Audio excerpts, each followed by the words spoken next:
আচ্ছা, তো এখন আমরা যেটা করব, তামাদি আইন থেকে আমি 10 সেট প্রশ্ন আছে এখানে। 10 সেট,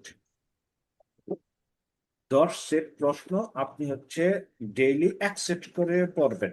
ডেইলি 1 সেট, অন্য সাবজেক্টের পাশাপাশি। তাহলে কি অটোমেটিক্যালি 10 দিনে এটা শেষ হয়ে যাবে। এটা পার্শিয়াল হিসাবে রাখছি। আপনারা প্রথম কোনটা পড়বেন? তামাদি আইন থেকে। ঠিক আছে, আজকে তামাদি পড়াবো না, কিন্তু এটা পড়াটা দিয়ে দিব। তামাদি থেকে আপনার অনুচ্ছেদ থেকে তামাদি আইন মার্ক অথবা 6 মার্ক আসবে। আর হচ্ছে ধারা থেকে 4 অথবা 5 মার্কের কোশ্চেন আসবে। যদি 6 আসে অনুচ্ছেদ থেকে, ধারা থেকে আসবে 4টা। আর অনুচ্ছেদ থেকে 5 আসলে ধারা থেকে আসবে 5টা। তবে এতটুকু নিশ্চিত থাকেন, অনুচ্ছেদ থেকে আপনি 6টা কোশ্চেন পাবেন। ঠিক আছে। আর ধারা থেকে 4টা কোশ্চেন পাবেন। এই মিলে 10টা কোশ্চেন পাবেন। এটা কি বুঝছেন? জি। যদি এটা বুঝে যান, তাহলে আপনি চলে আসেন। বই তো সবার সামনে আছে। আপনি চলে আসেন প্রশ্ন 6। এটা আপনারা আগে পড়বেন, কারণ এটাকে আমরা পাশাপাশি পড়ে নিব। 10 মার্ক, এটার জন্য আলাদাভাবে সময় ব্যয় করতে চাচ্ছি না। তারপরে একদিন একটা রিভিশন ক্লাস করে নিব, এক ক্লাসে 7টা। 6 নাম্বার প্রশ্নটা আপনারা বাসায় মুখস্থ করবেন আজকে। আজকে হম 6 নাম্বারে 2টা পার্ট আছে, এই একটা পার্ট, এই একটা পার্ট। প্রথম পার্টটা দেখেন, তামাদিনের ডান পাশেরটা কি? 6 মাস আর কি 1 বছর, তাই তো? তো আপনারা 6 নাম্বার প্রশ্নটা আজকে করবেন। এখান থেকে হচ্ছে অনুচ্ছেদ শুরু। ঠিক আছে, এখান থেকে হচ্ছে অনুচ্ছেদ শুরু। তো আপনার 6 নাম্বার কোশ্চেনের মধ্যে দেখেন, আহ শুধুমাত্র দখল পুনরুদ্ধারের তামাদি 6 মাস। ওই যে এসার একটা 9 ধারা, যেটা মানে হচ্ছে যেটার মালিকানা নাই কিন্তু কি আছে, দখল আছে, এমন একটা সম্পত্তি থেকে যদি আপনাকে কেউ বেদখল করে। মালিকানা নাই কিন্তু কি আছে, দখল আছে। এখন আপনাকে যদি কেউ বেদখল করে, তাহলে আপনি অ্যাসারেক্টেড আপনার 9 ধারায় 6 মাসের মধ্যে কি করতে পারবেন? দখল পুনরুদ্ধারে মামলা করতে পারবেন। ঠিক আছে, এই হচ্ছে আপনার প্রশ্ন 6। 6-এর প্রথম পার্টটা, তাহলে আপনি প্রথম পড়বেন 6 মাস, তারপরে পড়বেন 1 বছর দিয়ে। 1 বছর, এখন 1 বছরে চলে আসেন। 1 বছরের মধ্যে দেখেন কি কি বিষয়ের তামাদি মেয়াদ 1 বছর এখানে আমরা দিয়ে দিয়েছি। কি কি জিনিসের তামাদি মেয়াদ 1 বছর, এটা আমরা কি করছি, এখানে দিয়ে দিচ্ছি। আচ্ছা, একটু খেয়াল করেন।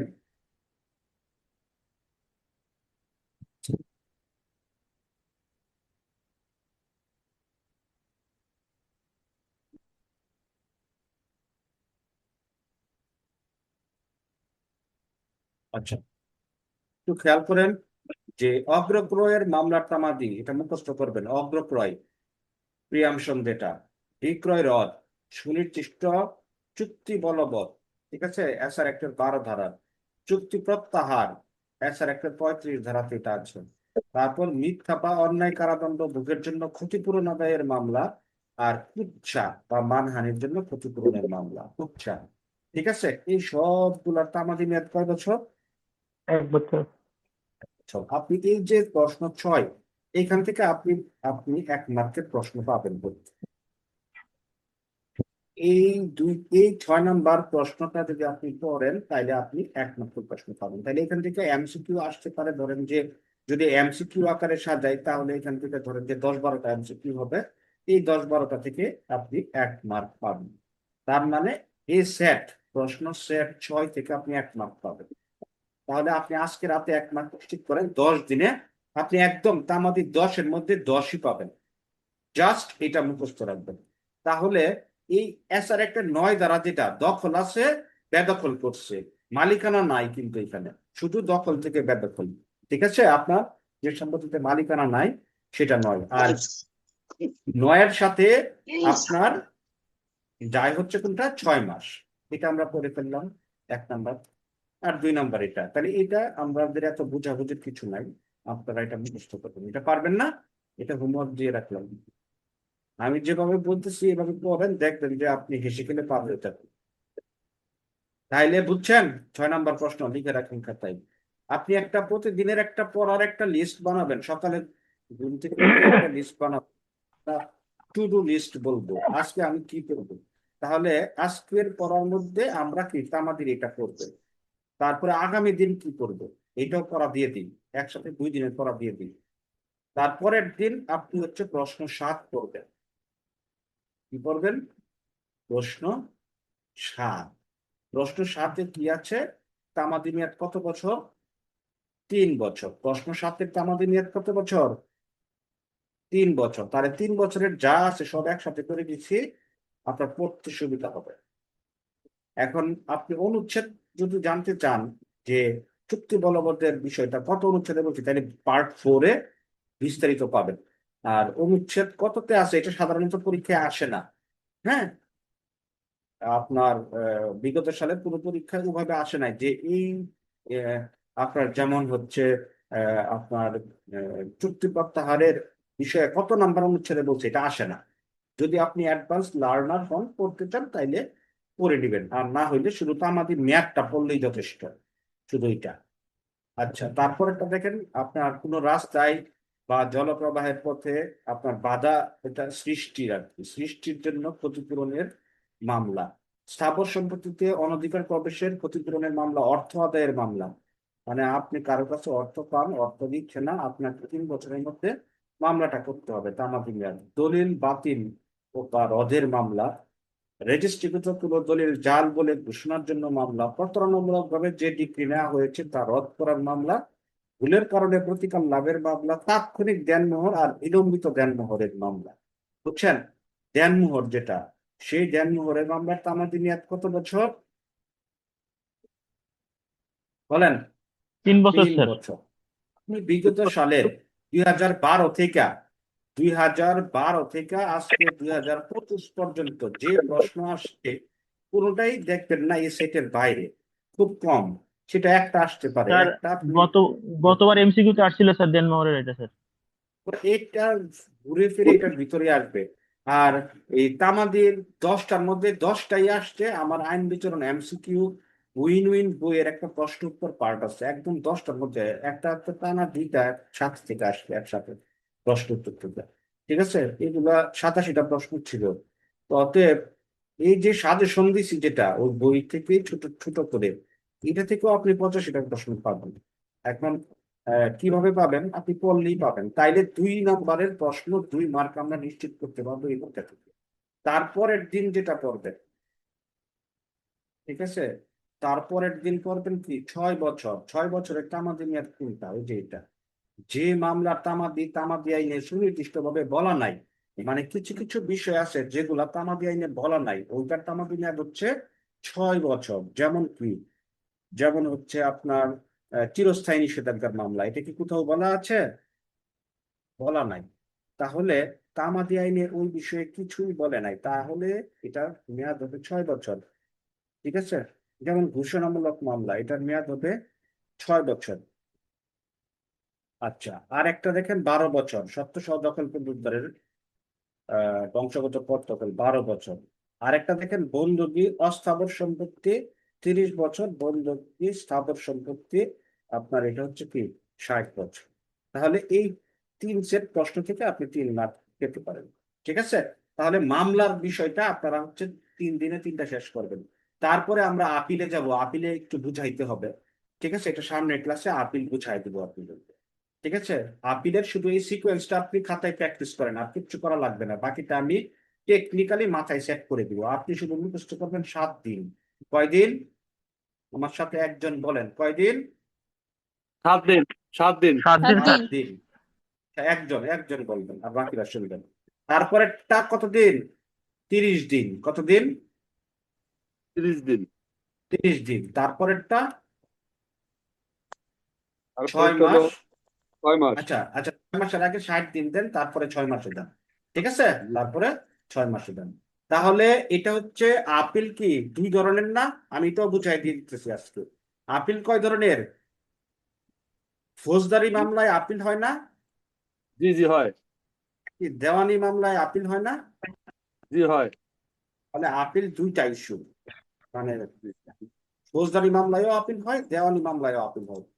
চারটা অনুচ্ছেদ হচ্ছে ফৌজদারির জন্য, চারটা দেওয়ানির জন্য। অনুচ্ছেদ কাল সামনে ক্লাসে দেখাবো, আমি এখন শুধু আপনাদেরকে হালকা করে একটু দেখাচ্ছি।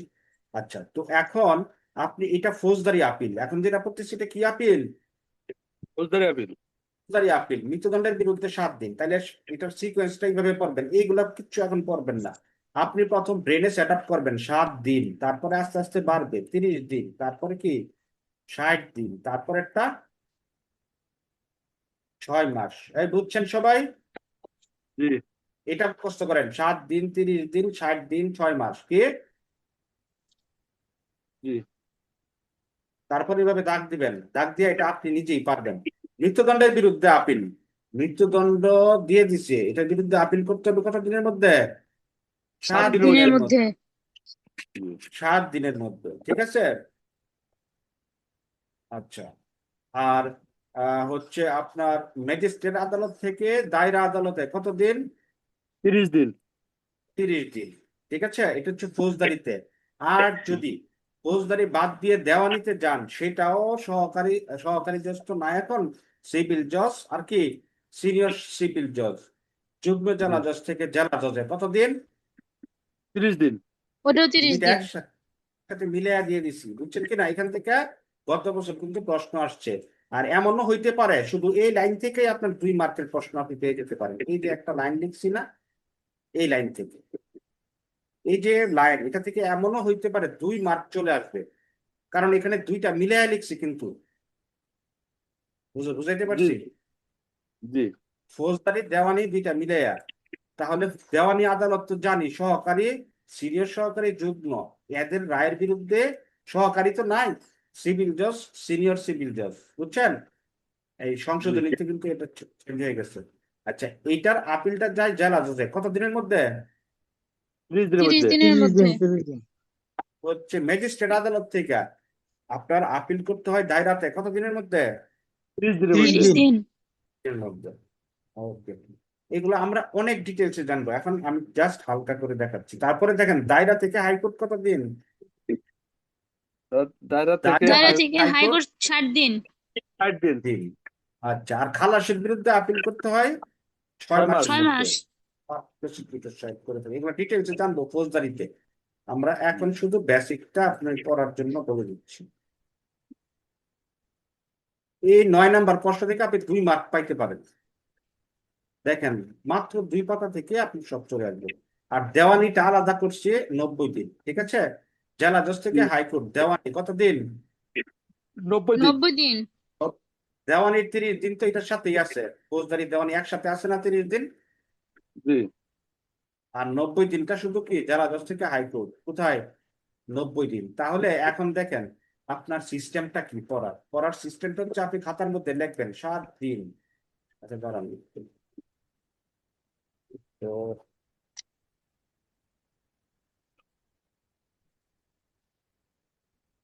আচ্ছা, স্লাইড চলে আসছে না? জি তা খাতার মধ্যে আপনি কিভাবে প্র্যাকটিস করবেন বাসায়, এগুলো একটু প্র্যাকটিস করবেন, আর কিচ্ছু করা লাগবে না।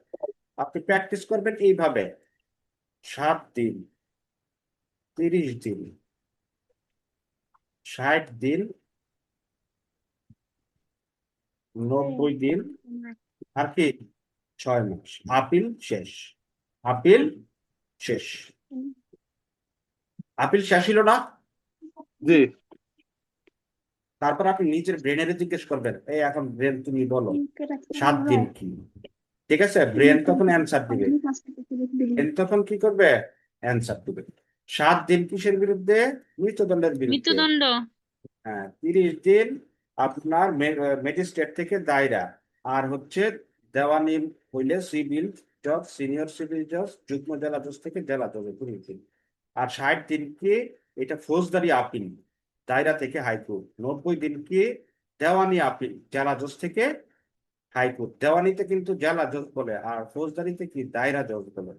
আর 6 মাস কি ফৌজদারিতে খালাসের বিরুদ্ধে আপিল। হয়ে গেল না? এখান থেকে 3 মার্ক চলে আসতে পারে এবং আসেও। গত পরীক্ষার প্রশ্ন দেখেন এইরকম একটা স্লট থেকে 2 মার্ক 3 মার্ক চলে আসে, সামনেও আসবে। এখান থেকে 2 মার্ক তো নিশ্চিত থাকবে। এই যে কথাগুলো বললাম, এখান থেকে 2 মার্ক নিশ্চিত থাকবে, মানে আপনারা 5 মার্কের মধ্যে আপনারা 3 মার্ক পড়ায় ফেলছে, খালি একটু বুদ্ধি করে পড়লেই হয়। তারপরের যে বিষয়গুলো এগুলো পড়াইতে একটু সময় লাগবে, দরখাস্ত এগুলো বুঝাইতে হবে আপনাকে। ঠিক আছে, দরখাস্তটা আমরা সামনের ক্লাসে দেখবো। তাইলে আমরা ফৌজদারি তামাদি আইনের মামলা সংক্রান্ত অনুচ্ছেদ এবং হচ্ছে আপিল 10 মিনিটে শেষ করলাম, যেটা অনেকে 2-3 ঘন্টা 2-4-10 দিনও পরে শেষ করতে পারেন। বুঝছেন কিনা? আপনাদেরকে কি মিথ্যা কথা বলতেছে না মোটামুটি সঠিক বলছেন বলেন? ঠিক ভাই আছে, ঠিক বুঝছেন? আছে। না, ঠিক আছে, ঠিক আছে, স্যার।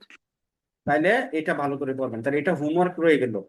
আর আমরা এইভাবে হোমওয়ার্ক করব, পাশাপাশি অল্প অল্প করে ধারাগুলো বুঝাবো সামনের ক্লাসে। আজকে আমরা এসআর এক করবো, এটাকে আমরা সাইডে রাইখা দিচ্ছি, 2টা সাবজেক্ট একসাথে প্যারালালি করবো। আপনাদের সমস্যা হবে পড়তে? না। ওকে, অ্যাডভান্স লার্নার হইতে হবে।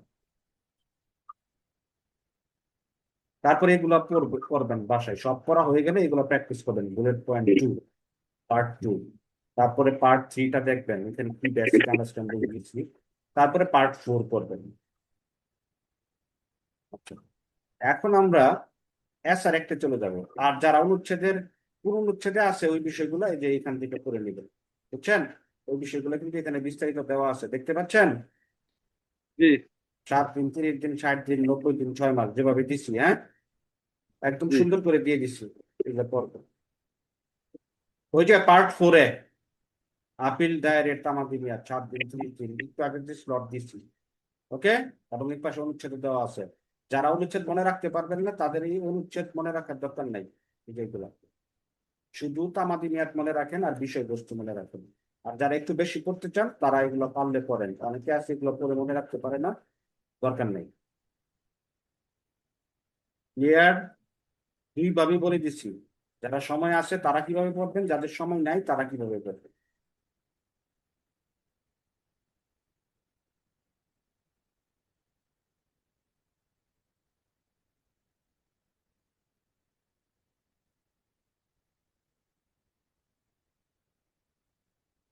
আমরা আজকে অ্যাসার একটু করবো।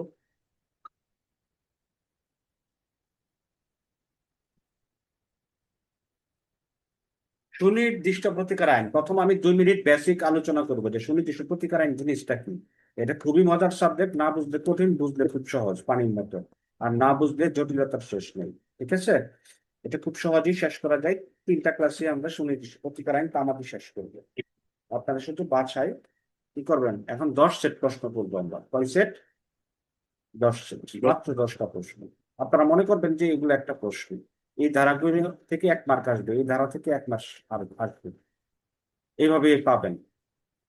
আচ্ছা, সুনির্দিষ্ট প্রতিকার আইন জিনিসটা কি? সুনির্দিষ্ট প্রতিকার আইন হচ্ছে এমন একটা আইন যেখানে আপনি একটা নির্দিষ্ট আপনার প্রতিকার চাইবেন আদালতের কাছে। ঠিক আছে, কি জি, চাইবেন? একটা নির্দিষ্ট প্রতিকার আপনি আদালতের কাছে চাইবেন। একটু সাথে থাকেন।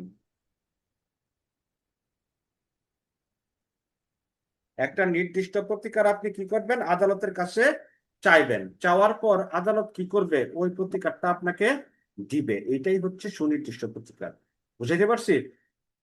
এখন সেই প্রতিকারটা অবশ্যই অধিকার সংক্রান্ত হইতে হবে, পদ সংক্রান্ত হইতে হবে। ঠিক আছে, মারামারি করে কাটাকাটি করে গিয়ে যদি আপনি চান, সেখানে কিন্তু আদালত সুনির্দিষ্ট প্রতিকার আপনাকে দিবে না। ধরেন, তাহলে সুনির্দিষ্ট প্রতিকার আইন আমি খুব শর্টলি বলবো। তাহলে সুনির্দিষ্ট প্রতিকার আইন কোথায় কাজ করে? সুনির্দিষ্ট প্রতিকার আইন অধিকার সংক্রান্ত যে বিষয়গুলো থাকে সেখানে কাজ করে। পুরো ধরনের দণ্ড সংক্রান্ত বিষয়ে বা ফৌজদারি বা দণ্ডবিধিতে সুনির্দিষ্ট প্রতিকার আইন কাজ করে না। কেন কাজ করে না, আপনার মনে একটা প্রশ্ন আসতে পারে। এটাকে আমি একটু শর্টলি বুঝাই দিই, চিত্র আইকা।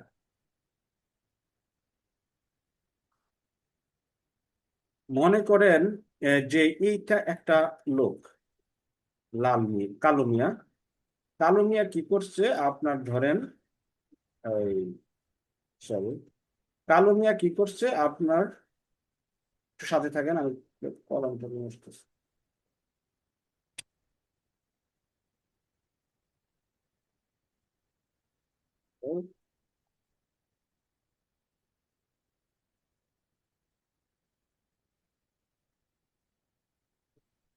ভালো থাকেন।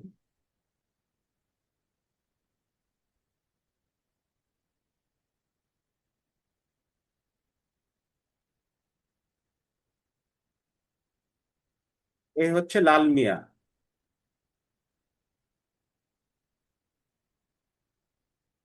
এইটা বুঝতে হবে, না বুঝতে পারলে কোনো লাভ হবে না। আর এই হচ্ছে কালো মিয়া। এখন কালো মিয়া কি করছে, লাল মিয়ার মনে করেন এই হাতটা কাইটা দিচ্ছে, এই হাত কেটে ফেলছে সে, ছুরি দিয়ে আঘাত করে হাত একদম কেটে আলাদা করে দিচ্ছে পুরোটা। ঠিক আছে। এখন লাল মিয়া আদালতে গিয়ে মামলা করছে, আমার হাত কাটছে, মাননীয় আদালত এটা বিচার করেন, একটা ফৌজদারি মামলা দায়ের করছে। এখন এখন আদালত যদি কালো মিয়ার হাত কাইটা দেয়, তাইলে কি লাল মিয়া তার হাত ফেরত পাবে? জি না। না স্যার। ফেরত পাবে না। যেহেতু ফেরত পাবে না, এবং লাল মিয়া যে ব্যথাটা পাইছে ওই ব্যথাটাকেও যেহেতু আপনার ফেরত আনতে পারবে না, ঠিক আছে, ওই ব্যথাটাকেও সে কি করতে পারবে না, ফেরত আনতে পারবে না। যেহেতু ফেরত আনতে পারবে না, সেহেতু আপনার এই সুনির্দিষ্ট প্রতিকারটা তো হইল না। যদি না। কালো মিয়ার হাতও কেটে ফেলে, তারপরেও কি সে সুনির্দিষ্ট প্রতিকারটা পাচ্ছে না, লাল মিয়ার হাত ফেরত আসতেছে না, ব্যথাও কমতেছে না। সেই জন্য দণ্ডের ক্ষেত্রে এই সুনির্দিষ্ট প্রতিকার আইন কাজ করে না। বুঝাইতে পারছি? জি। আচ্ছা, এটা 7 ধারাতে আপনারা পাবেন। এটা বেসিক আন্ডারস্ট্যান্ডিং, বিভিন্ন প্রবলেম দিয়ে দিবে নিচের কোন আপনার এই বক্তব্যে অ্যাসার অ্যাক্ট প্রয়োগযোগ্য না, কোথায়। ঠিক আছে। সেই জি। ক্ষেত্রে আপনাকে বুঝতে হবে যে কোনটা ফৌজদারি বা দণ্ড সংক্রান্ত এখানে প্রযুক্ত না। জি, 7 আচ্ছা, ধারায়।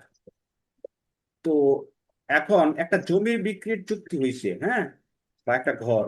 এখন সে যদি ঘর বিক্রি না করে, আদালত তাকে বাধ্য করবে ঘর বিক্রি করতে, তাইলে তো সে প্রতিকারটা পাইবে। এটা কি একটা জি। অধিকার? ঠিক আছে, চুক্তি অনুযায়ী। আচ্ছা, তো এখন চুক্তিটা আগে হইতে হবে, চুক্তি না হইলে কিন্তু আপনার সুনির্দিষ্ট প্রয়োগ করা যাবে না। এগুলো বেসিক আন্ডারস্ট্যান্ডিং। যাদের কাছে আইন বিচরণ এমসিকিউ উইন বড় বই আছে, তারা পার্ট 1 পার্ট 2টা পড়েন, বেসিক আন্ডারস্ট্যান্ডিংটা পাবেন। আর সাজেশন বই সব দেওয়া আছে। আর এখন দেখেন আপনি যে সুনির্দিষ্ট প্রতিকার আইন প্রয়োগযোগ্য হইতে হইলে চুক্তিটা বৈধ হতে হবে, এবং এটা একটা চুক্তি হইতে হবে। চুক্তি না হইলে ওখানে আপনি সুনির্দিষ্ট প্রতিকার পাবেন না। চুক্তি হইতে হইলে কি হইতে হয়? চুক্তি হইতে হইলে ধরেন এই লোক বাড়ি বিক্রি করবে, এই লোক বাড়ি কিনবে। এই লোক কি করবে, এই লোকের অফার করবে যে আমি এই বাড়িটা কি করব, বিক্রি করব, এই যে এই বাড়িটা। ঠিক আছে। ধরেন কালো মিয়া লাল মিয়া, এটা মনে করেন লাল মিয়া লাল মিয়ার অফার করবে। তাইলে চুক্তি হইতে হইলে একটা অফার হবে। ঠিক আছে। অফার করলে লাল মিয়া কি অফারটাকে রিসিভ করতে পারে, আবার রিজেক্ট করতে পারে। যদি অফার গ্রহণ করে, ঠিক আছে, এবং কালো মিয়ারে যদি বলে ঠিক আছে আমি বাড়িটা কিনবো, এখন কি চুক্তি হয়েছে? আমি বাড়িটা কিনবো, চুক্তি হয়েছে কিনা বলেন? জি। হয়েছে স্যার। হয় নাই, এখনো কিন্তু চুক্তি হয় নাই। এখন এই যে লাল মিয়া বলছে ঠিক আছে আমি বাড়িটা কিনবো, এটা অঙ্গীকার হয়েছে। কি হয়েছে? অঙ্গীকার। কিন্তু অঙ্গীকার কিন্তু চুক্তি না। না। আচ্ছা, সে বললো, এখন লাল মিয়া বলবে কত টাকায় বিক্রি করবা, সে বলবে যে আমি 10 লাখ টাকায় বিক্রি করবো। এই যে আপনার প্রতিদান বা কনসিডারেশন, ঠিক আছে, কনসিডারেশন লাগে আপনার কোনো চুক্তি বৈধ হইতে হলে সেটা কি লাগে, কনসিডারেশন বা প্রতিদান। প্রতিদান কত টাকা? 10 লাখ টাকা। এখন তারা একটা ডকুমেন্টেশন করলো, ঠিক আছে, এখন এটা কি হইলো, চুক্তি হইলো। তাহলে পরীক্ষায় এমসিকিউ বেসিক থেকে আসতে পারে, নিচের কোনটি চুক্তি বলে গণ্য হবে না, বা নিচের কোনটি চুক্তি নয়। কতে দিল, ঠিক আছে, যে রহিম করিমকে অফার করছে, করিম বলল যে আমি কি বাড়িটা কিনবো। খ, জুয়া খেলার চুক্তি, জুয়া খেলার চুক্তি, ঠিক আছে। ছোট গ, বাড়ি বিক্রির চুক্তি, বড় ঘ, ক প্লাস খ, কোনটা হবে অ্যান্সার? চুক্তি নয়, চুক্তি হয় নাই, কোনটা? জুয়া খেলার চুক্তি। জুয়া খেলার চুক্তি। ওইটাও তো হয় নাই, ওটা তো অঙ্গীকার হয়েছে, সে বলছে বাড়ি বিক্রি করবে, সে বলছে সে কিনবে, এরপরে তো কোনো কনসিডারেশন দেয় নাই, হ্যাঁ, অন্য কোনো কিছু করে নাই, ঠিক আছে। তাহলে ক চুক্তি হয় না, এটা অঙ্গীকার হয়েছে। অথবা পরীক্ষা এইভাবে দিতে পারে, ক একটা বাড়ি বিক্রি করবে, খ কি করছে, অঙ্গীকার প্রদান করছে, তাহলে কি চুক্তি হয়েছে? হয় নাই, জি না, না স্যার। ঠিক আছে। তাহলে এটাও চুক্তি হয় নাই, জুয়া খেলাটাও চুক্তি না, এটা একটা অবৈধ চুক্তি, আর বাড়ি বিক্রিটা তো চুক্তি হয়েছে, ঠিক আছে। তাহলে ক প্লাস ক এইভাবে, আর মানে আপনাকে বুঝতে হবে যে কোনটা চুক্তি হয়েছে। আপনার যে চুক্তিটা অবৈধ সেটা চুক্তি হইলেও কিন্তু সেটা চুক্তি না, যেমন ঘুষ খাওয়ার চুক্তি। আপনি বলছেন যে আমি একটা চাকরি নিব, তুমি একটা চাকরি দিবা, ঠিক আছে, এখানে কি এই চুক্তিটা কি বৈধ না অবৈধ? অবৈধ। অবৈধ। আর অবৈধ চুক্তিটা শুরুতেই বাতিল হয়, এটা কোনো চুক্তি হয় না। সেই ক্ষেত্রে এই অবৈধ চুক্তি নিয়ে আপনি কি করতে পারবেন না, আদালতে মামলা করতে পারবেন না। বুঝাইতে পারছি? জি। এই হচ্ছে বেসিক জিনিস, এগুলো না বুঝে আপনার পড়লে সমস্যা। চুক্তি আচ্ছা, এখন চুক্তি আমরা অবশ্যই রেজিস্টারকৃত হইতে হবে। রেজিস্ট্রি হইতে হবে, এগুলো আমরা দেখবো, ঠিক আছে। 21-এ সুন্দর করে বলা আছে রেজিস্ট্রি, এগুলো আমরা ডিটেলসে দেখবো, এখন আর আমি এত ডিটেলসে যাইনি, শুধু বেসিকটা বলে দিচ্ছি। তাহলে চুক্তি হইতে হইলে এক পক্ষ অফার করবে, আরেক পক্ষ অফারটা গ্রহণ করবে, এটাকে অঙ্গীকার বলে। এখনো চুক্তি হয় নাই, তারপর প্রতিদান দিবে 10 লাখ, 20 লাখ, 1 কোটি, 2 কোটি। চুক্তিতে অবশ্যই প্রতিদান থাকতে হবে, কনসিডারেশন, তারপরে সেটা লিখিত আকারে লিপিবদ্ধ হবে, তারপর এটা চুক্তি হবে। আচ্ছা, তাহলে চুক্তি আইন পড়তে আসছি, চুক্তিটা আমরা বুঝে গেলাম। এখন সুনির্দিষ্ট প্রতিকার আইন কোথায় কাজ করে এবং কিভাবে কাজ করে, এই জিনিসটা দেখবো। সুনির্দিষ্ট প্রতিকার আইন 5টা বিষয় আছে, যে 5টা বিষয়ে আপনি সুনির্দিষ্ট প্রতিকার আপনার 5 ভাবে আপনার সুনির্দিষ্ট প্রতিকারটা আপনি আদালত থেকে কি করতে পারেন, আদায় করতে পারেন। দেয়ার আর 5 ওয়ে, ঠিক আছে, 5টা ওয়ে আছে সুনির্দিষ্ট প্রতিকার আপনার দেওয়ার, ঠিক আছে। আর সুনির্দিষ্ট প্রতিকার চাইতে পারে কিন্তু অনেকগুলা বিষয়, শুধু 5টা না, আরো অনেকগুলা বিষয় আছে, কিন্তু প্রতিকারটা দেওয়া যায় 5 ভাবে, বুঝছেন কিনা। মনে করেন ইবাদত করার জন্য বিভিন্ন ওয়ে থাকতে পারে, কি ইবাদত মনে করেন যে নির্দিষ্ট থাকে, যেমন 5টা বা 6টা বা 10টা ইবাদত, এটা বিভিন্ন ভাবে আপনি করতে পারেন। যেমন দান, এটা আপনি হাতে হাতে দিতে পারেন, আপনার বেশি টাকা থাকলে আপনি অন্যভাবে দিতে পারেন, ঠিক আছে। এই হচ্ছে বিষয়। তো সুনির্দিষ্ট প্রতিকার আপনার অনেক ভাবে, অনেকগুলা প্রতিকার আছে সুনির্দিষ্ট প্রতিকার, কিন্তু প্রতিকার গুলা দেওয়া যায় কয় ভাবে? 5। ভাবে। এটা বলছে কত ধারায়? 5 ধারায়, ধারা 5, প্রতিকার 5। আচ্ছা, সুনির্দিষ্ট প্রতিকারের আরেকটা বেসিক হচ্ছে, সুনির্দিষ্ট প্রতিকার আইনের আরেকটা বেসিক হচ্ছে যে আপনি যে জিনিসটা চাইবেন সেটা আদালত দিবে, ঠিক আছে। যে জিনিসটা চাইবেন, যেমন যদি আমরা আইনের বাইরে গিয়ে আমি যদি স্টাডি করি, মিউট করে দিচ্ছি, আপনি কথা বলেন কেন? আইনের বাইরে গিয়ে যদি আমরা একটু কথাবার্তা বলি, আপনারা মোবাইলে টাচ করবেন না কথা না বলার আগ পর্যন্ত। আইনের বাইরে গিয়ে যদি আমরা, আপনি একটা ফলের দোকানে গেছেন, গিয়ে আম চাইছেন, কি চাইছেন?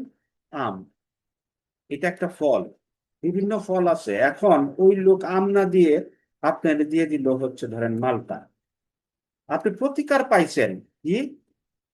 চাইছেন আম ফল, দিছে কি মালটা ফল। আপনি ফল পাইছেন কিন্তু সুনির্দিষ্ট ফল পাইছেন? বলেন, আপনি দোকানে গিয়ে চাইছেন আম ফল দাও, না, সে দিল না আপনার স্যার, পাই মালটা নাই। ফল। আপনি তো ফল পাইছেন কিন্তু সুনির্দিষ্ট আপনি যেটা চাইছেন সেটা তো পান নাই। জি না, জি না। তাইলে তাইলে কি এটা সুনির্দিষ্ট প্রতিকার হইলো? মালটা দিয়ে দিলে আপনারে, হইলো না না। স্যার। জি না। আচ্ছা, তাহলে এখন আইনের আইনের দিকে খেয়াল করেন। আপনি আপনি মনে করেন চাইছেন যে আহ, একটা বাড়ি, এটা হচ্ছে একটা বাড়ি, আপনি বাড়ি বিক্রি চুক্তি করছেন, ঠিক আছে। আপনি চাইছেন ধরেন যে এই লোক এই লোকের সাথে বাড়ি বিক্রি চুক্তি করছে, হ্যাঁ। এখন এ হচ্ছে কিনবে আর এ হচ্ছে বেচবে, বিক্রি করবে। এখন ও কি করছে, 1 মাস পরে কয় যে আপনার কাছে বিক্রি করবেন। তো আপনি কি করলেন, আদালতে গিয়ে মামলা করলেন চুক্তি বলবতের 12 ধারায়। এখন আদালত আপনারে দিয়ে দিল ক্ষতিপূরণ, তাইলে কি আপনার সুনির্দিষ্ট প্রতিকার হইল কিনা বলেন? বাড়ি বিক্রির আদেশ না করে ক্ষতিপূরণ দিয়ে দিছে, তাইলে কি হবে? না। হবে না, কারণ হুম। আপনি তো ক্ষতিপূরণ চান নাই। আর এসআর তৈরি হয়েছে ক্ষতিপূরণকে অ্যাভয়েড করার জন্য। কাকে অ্যাভয়েড করার জন্য? নাইলে তো দেওয়ানি আদালত আছেই। দেওয়ানি আদালত কিন্তু ক্ষতিপূরণের ব্যবস্থা আছে সিপিসিতে, ঠিক আছে, কিন্তু এসআর একটা কিন্তু ক্ষতিপূরণকে অ্যাভয়েড করেই তৈরি করা হয়েছে সুনির্দিষ্ট প্রতিকার আইন। মানে আপনি যেটা চাইবেন, বাড়ি বিক্রি করতে চাইবেন, আদালত বাড়ি বিক্রি করে আপনাকে বাড়িটা বুঝাই দিবে। ক্ষতিপূরণ দিলে আপনার সুনির্দিষ্ট প্রতিকার হলো না। তাহলে কি ক্ষতিপূরণ কি সুনির্দিষ্ট প্রতিকারকে আপনার এই নিষেধ করে, নাকি সুনির্দিষ্ট প্রতিকারে ক্ষতিপূরণ দিয়ে দিলে হয়ে যায়? এসআর অ্যাক্ট কি বলে? এসআর অ্যাক্ট কি বলে ক্ষতিপূরণ ইস্যুতে? ধরেন বাড়ি বিক্রির চুক্তি করছেন, তাহলে নিচের কোনটি সুনির্দিষ্ট প্রতিকার হবে না? পথে দিলাম চুক্তি অনুযায়ী কার্য সম্পাদন, ওই যে বাড়ি বিক্রি। পথে দিলাম ক্ষতিপূরণ, তাহলে কোনটা কোনটা আপনার প্রতিকার না, হবে ক না? মানে না, প্রতিকার হবে না, ক্ষতিপূরণ। ক্ষতিপূরণ, হ্যাঁ। প্রতিকার হবে না কোনটা? ক্ষতিপূরণ, ঠিক আছে। ক্ষতিপূরণ। কারণ কারণ ক্ষতিপূরণটা কি সুনির্দিষ্ট প্রতিকার আইনে কিনা প্রযোজ্য না, চুক্তি বলবৎ এটা প্রযোজ্য। তাহলে আপনাকে প্রশ্ন বুঝতে হবে। আচ্ছা, এখন এসআর অ্যাক্টের 95% জায়গাতে বলা হচ্ছে কি ক্ষতিপূরণ দেওয়া যাবে না। আবার একটু ব্যতিক্রম আছে, একটা জায়গায় বলছে ক্ষতিপূরণ দিয়ে যদি কোনো কাজ করা যায় সেখানে আর চুক্তি বাস্তবায়নের দরকার নাই, ক্ষতিপূরণই পর্যাপ্ত প্রতিকার। এইটাও বলা আছে। এটা কোন ক্ষেত্রে? ওই ছোটখাটো ইস্যু, অস্থাবর সম্পত্তি, অস্থাবর কোনগুলা, ওই ধরেন যে টেবিল চেয়ার, গরু ছাগল হাঁস মুরগি, এগুলা। এখন আপনি একটা মুরগি বিক্রির চুক্তি করছেন বা একটা গরু বিক্রির চুক্তি করছেন 10,000 টাকা বা 20,000 টাকা। এখন গরু ওই লোক অন্য লোকের কাছে বিক্রি করছে। এখন আপনি যদি চুক্তি বলবতের জন্য ওই গরু চান, ওই গরু খায়া টায়া শেষ, তো ওই গরু ফেরত দেওয়া যাবে?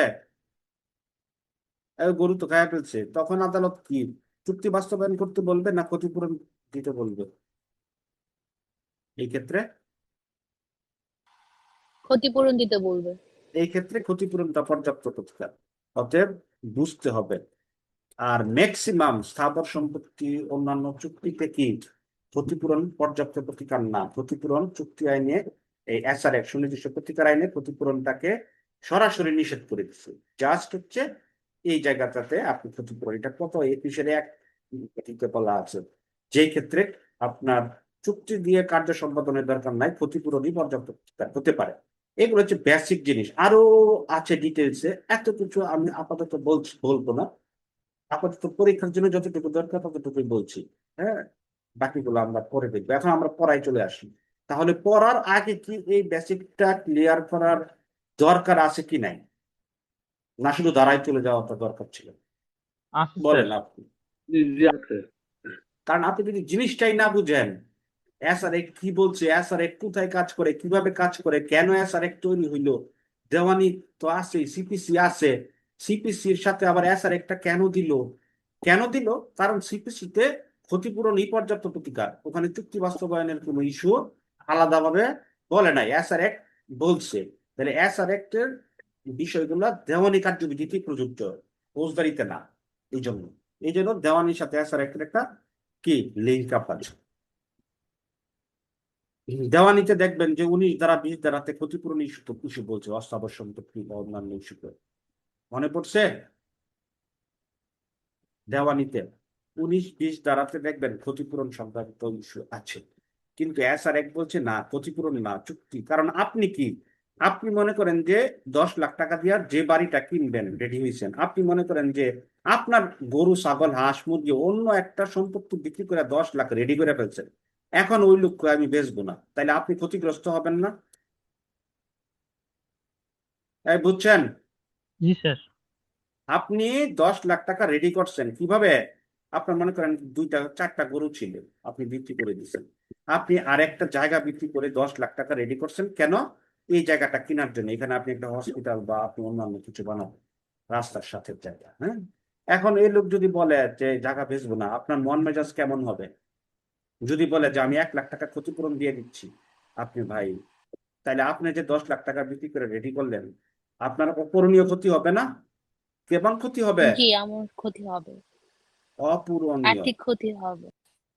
হ্যাঁ জি, অপূরণীয় ক্ষতি হবে। শুধু ক্ষতি না, এটা হচ্ছে অপূরণীয় ক্ষতি, যে ক্ষতির কোনো কি নাই, মানদণ্ড নাই। আচ্ছা, এগুলো আমরা আরো ডিটেলসে জানবো ধীরে ধীরে। এখন আমরা চলে যাব পড়ার মধ্যে। পড়ার আগের পড়া করলাম আমরা। এখন আরেকটা বিষয় বলতে হবে, নাইলে আবার সমস্যা হবে। তারপরে দেখবেন ধারা আমি দ্রুত পড়াইতে পারবো। আমার পড়ানোর সিস্টেমটা এটা, আমি প্রথমত বেসিকটা বুঝাই, তারপর টেনে পড়াই দেবো। আচ্ছা, 5 ধারাতে যে বিষয়টা বলছে 5টা প্রতিকার, এটার সাথে আমরা 22 ধারা লিঙ্ক আপ করে পড়বো। কেন লিঙ্ক আপ করে পড়বো? 5-এর সাথে 22-এর একটা মিল আছে। কি মিল? এটা অনেকেই ধরতে পারে না। যাদের একটু গভীর চিন্তা ভাবনা করার সুযোগ থাকে তারা ধরতে পারে। আর এটা বইয়ের মধ্যে তো ভাবে দেওয়া নাই, এটা আমার নিজের সুবিধার জন্য আমি নিজে কি করছি, জিনিসটা তৈরি করছি। তো দেখেন 22 ধারা 5-এর সাথে কেন করতে হবে, ঠিক আছে? এটা একটা বিষয় আছে। দেখুন, যেমন 5 ধারাতে যে 5টা প্রতিকার আছে, একটা হচ্ছে আদেশমূলক প্রতিকার, আর একটা হচ্ছে নিষেধমূলক প্রতিকার। হ্যাঁ, আর একটা কি, আর একটা হচ্ছে আপনার আদেশমূলক। আর একটা প্রথম প্রতিকারটা হচ্ছে কি, দখল গ্রহণ ও অর্পণ। দখল গ্রহণ ও অর্পণ, এটারও একটা ব্যাখ্যা আছে, এটাও বোঝাবো। আর একটা হচ্ছে আদেশমূলক, নিষেধমূলক, ঘোষণামূলক, আর কি রিসিভার নিয়ে। এই যে 5টা প্রতিকার, ঠিক আছে, এই 5টা প্রতিকার দিতে আদালত বাধ্য কিনা, আপনি কি আদালতকে জোর করে নিতে পারবেন কিনা? অবশ্যই পারবেন না। এটা, এই 5টা প্রতিকার আপনি যদি রিসিভার নিয়োগ করতে চান বিরোধী সম্পত্তির মধ্যে, আপনি যদি ঘোষণামূলক প্রতিকার পেতে চান, আপনি যদি আদেশমূলক প্রতিকার পেতে চান, আপনি যদি নিষেধমূলক প্রতিকার পেতে চান, পার্মানেন্ট ইনজাংশন বা আদার্স ইস্যু, আর আদেশমূলক কোনটা, বাধ্যতামূলক নিষেধাজ্ঞা যেটা, এগুলো আমি সব ডিটেলসে বুঝাবো। আপনি যদি দখল গ্রহণ ও অর্পণ, দখল গ্রহণ ফেরত পেতে চান, একটা সম্পত্তি থেকে আপনাকে বেদখল করা হয়েছে, আপনি দখল পুনরুদ্ধার পেতে চান, সেই ক্ষেত্রে আপনি আদালত রেখে জোর করায় প্রতিকার নিতে পারবেন কিনা, যে আমাকে দিতেই হবে ঘোষণামূলক প্রতিকার, রিসিভার নিয়োগ করতেই হবে, আপনি বাধ্য করতে পারবেন না। এটা বলছে কত ধারাতে? 22 ধারাতে। আদালত এই 5টা জায়গার 4টা জায়গাতে বিবেচনা প্রয়োগ করতে পারবে, একটা জায়গায় পারবে না। সেটা কোন জায়গায়, সেটাও আমরা দেখব। তাহলে আপনি আদালতকে বাধ্য করতে পারবেন না, এখানে আদালত বিবেচনা প্রয়োগ করতে পারে। এটা বলছে কত ধারায়? 22 ধারায়। বিবেচনা মানে 22 ধারা। ডিসক্রিশনারি পাওয়ার, আদালতের বিবেচনামূলক ক্ষমতা। তাহলে আদালত বিবেচনাটা প্রয়োগ করে কোথায়? এই যে 5টা বিষয় বলছি, এখানেই তো, এর বাইরে তো কোথাও করে না। তাইলে কি 5-এর সাথে 22 করাটা যুক্তিযুক্ত কিনা? জি স্যার। এবং মনে রাখার জন্য এগুলো দরকার, ঠিক আছে? তাহলে দেখেন 5 ধারাতে 5টা প্রতিকার, এই 5টা প্রতিকার দিতে আদালত বাধ্য না, বিবেচনা প্রয়োগ করতে পারে, এটা বলছে 22 ধারায়। তাহলে 5-এর সাথে কি করবেন? 22 করবেন। এগুলো খাতায় লিখে রাখেন। 22 ধারাতে বিবেচনা প্রয়োগ করতে পারবে। কিভাবে বিবেচনা প্রয়োগ করে এটাও আমরা দেখাবো, এগুলো অনেক ডিটেলস ইস্যু আছে। আচ্ছা, তারপরে দেখেন 5 ধারাতে 5টা শেষ পড়ানো। আচ্ছা, দখল গ্রহণ ও অর্পণ মানে কি? মনে করেন আপনি একটা সম্পত্তিতে আপনি দখলে আছেন, ঠিক আছে? আপনাকে আমি উঠাইয়া দিছি, বেদখল করে ফেলছি, এখান থেকে উঠাই এখানে বসাই দিচ্ছি, আপনার এই সম্পত্তি আর আপনার দখলে নাই। তাইলে আদালতে গিয়ে আপনি মামলা করবেন দখল ফেরত দেওয়ার জন্য। আদালত কি করবে? দখলটা প্রথমত ধরেন যে এখানে করিম আছে, করিমটা উঠাই দিবে। তাইলে আদালত কি করবে? দখলটা গ্রহণ করবে, করে আপনার সম্পত্তি আবার আপনার কাছে অর্পণ করবে। এটাই দখল গ্রহণ ও অর্পণ। অনেকে বুঝে না, মুখস্থ করে, ঠাড়া মুখস্থ, দখল গ্রহণ ও অর্পণ। গ্রহণটা কে করলো? আদালত। করে কার কাছে অর্পণ করলো? যে বেদখল হয়েছে তার কাছে। বুঝছেন দখল গ্রহণ ও অর্পণ মানেটা কি এখন? বাদীর কাছে স্যার। হ্যাঁ, বুঝছেন কিনা দখল গ্রহণ ও অর্পণ মানেটা কি? অনেকেই বুঝতেন না, জি এখন ক্লিয়ার জি হয়েছে? স্যার। তাহলে দখলটা কে গ্রহণ করলো? আদালত। কাকে দিল? যে বেদখল হয়েছে তাকে।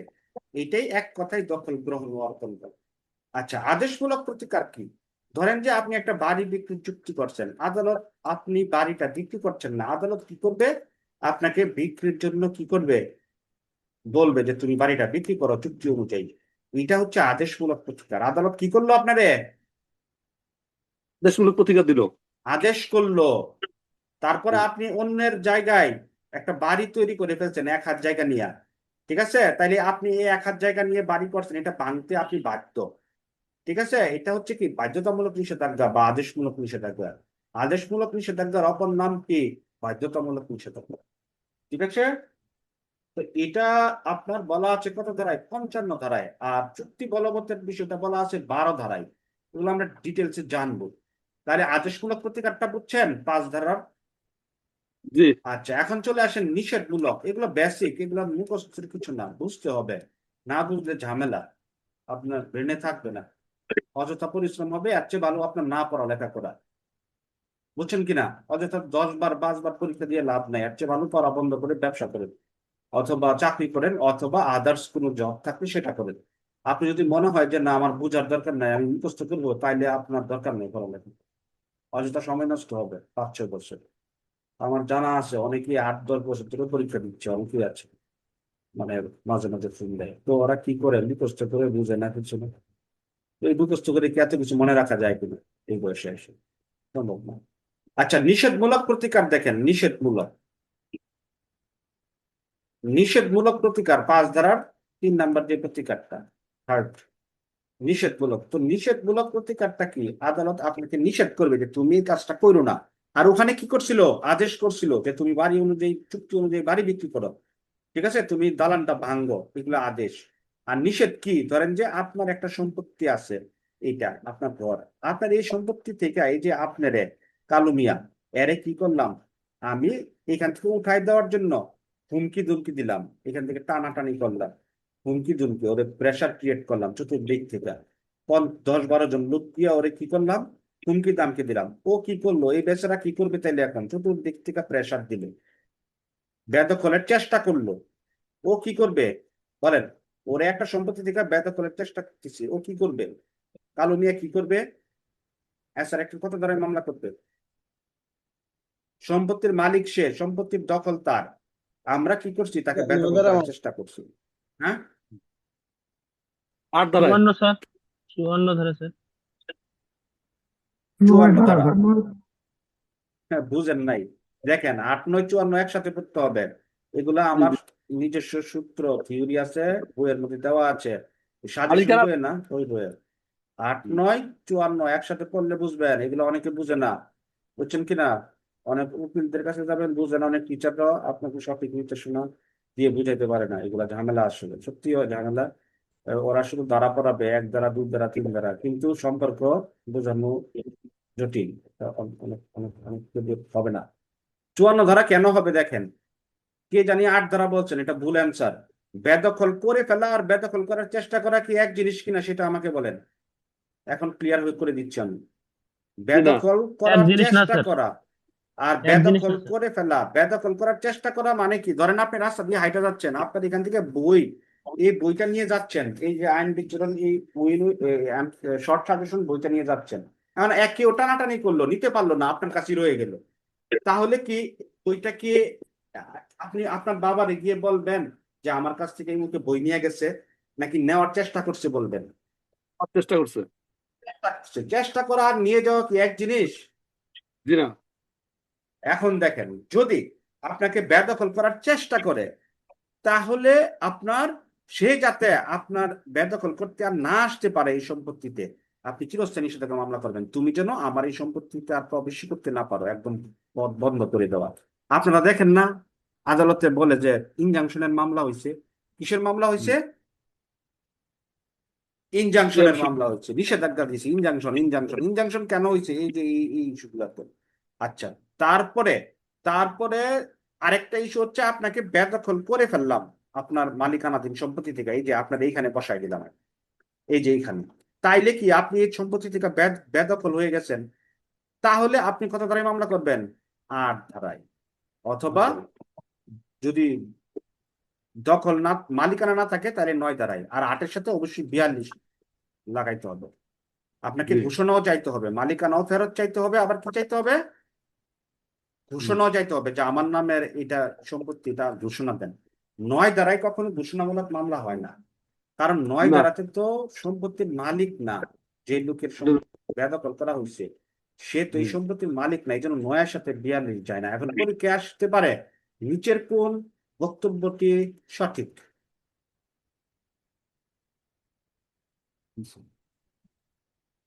এটা হবে। হ্যাঁ, আচ্ছা, পরীক্ষায় আসতে পারে নিচের কোন বক্তব্যটি কি সঠিক। আচ্ছা, পরীক্ষায় আসতে পারে, ধরেন যে দিয়ে দিল এরকম ভাবে দিল 8+42, এই জন্য বেসিক বুঝবেন, 9+42, 8+42, 9+42, তাহলে কোন বক্তব্যটা সঠিক বলেন। উপরেরটা। উপরেরটা, আর নিচেরটা আট কি যোগ ভুল। বিয়াল্লিশ স্যার। তাইলে আপনি জি কনসেপ্ট বুঝলে আপনি এগুলো বুঝে যাবেন, ঠিক আছে। অথবা গতে এইভাবেও দিতে পারে যে আপনার, আচ্ছা আর আমরা বেশি জন করতে গেলাম না, পরে আমরা আর ক্লিয়ার হই, তারপর আরেকটু জটিল ভাবে আমরা শিখবো। তাহলে এটা বুঝে গেছেন কোনটা সঠিক কোনটা সঠিক না। তাহলে 8, 9, 54 একসাথে পড়লে ভালো হবে না আলাদা পড়লে ভালো হবে, কনসেপ্ট ক্লিয়ার হবে কিভাবে পড়লে। সাথে তিনটা বলতে হবে। একসাথে তোলে একসাথে ক্লিয়ার হবে। বললে স্যার। একসাথে তিনটা একসাথে পড়তে হবে, কারণ আপনার সম্পত্তি থেকে বেদখল হয়েছেন, আপনার মালিকানা আছে 8 ধারায় মামলা করবেন 12 বছরের মধ্যে। সম্পত্তি থেকে বেদখল হয়েছেন, মালিকানা নাই, বেদখল হয়েছেন কিনা প্রশ্নের মধ্যে ভালো করে পড়ে দেখবেন। আপনি 9 ধারায় মামলা করবেন, 8 ধারায় অবশ্যই 8-এর সাথে 42 লাগাইতে হবে।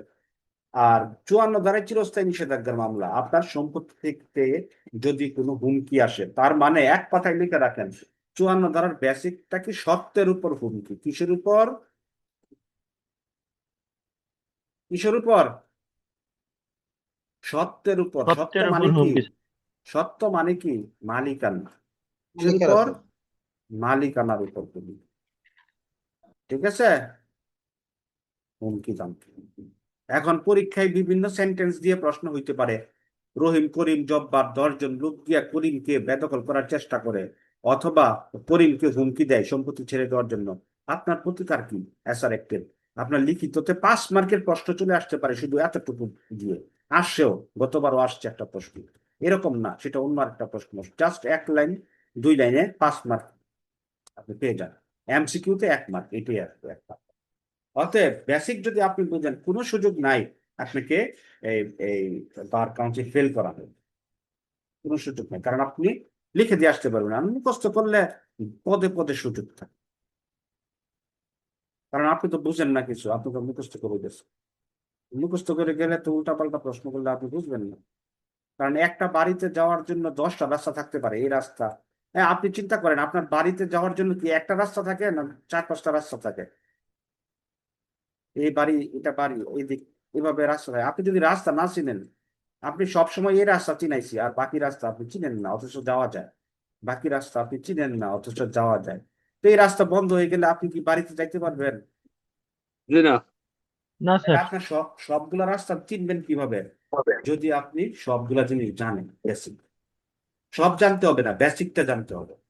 মনে করেন আরেকটা উদাহরণ বলি, ব্রেন ডেভেলপমেন্ট করার জন্য বলতেছি, পড়ার পাশে পাশে আমি ব্রেনটাকেও ডেভেলপ করি। মনে করেন যে এটা একটা খোলা আকাশ, এখন আপনি জানালা দিয়ে তাকাইলেন, আপনি কি পুরো আকাশ দেখতে পারবেন ঘরের ভিতর থেকে জানালা দিয়ে তাকাইলেন, আপনি জি কি না দেখবেন, অর্ধেক আকাশ দেখবেন। আপনি যদি ছাদের মধ্যে গিয়ে তাকান, ছাদের বাসার ছাদের মধ্যে গিয়ে, তাইলে আপনি কি পুরো আকাশটা দেখতে পাইলেন না।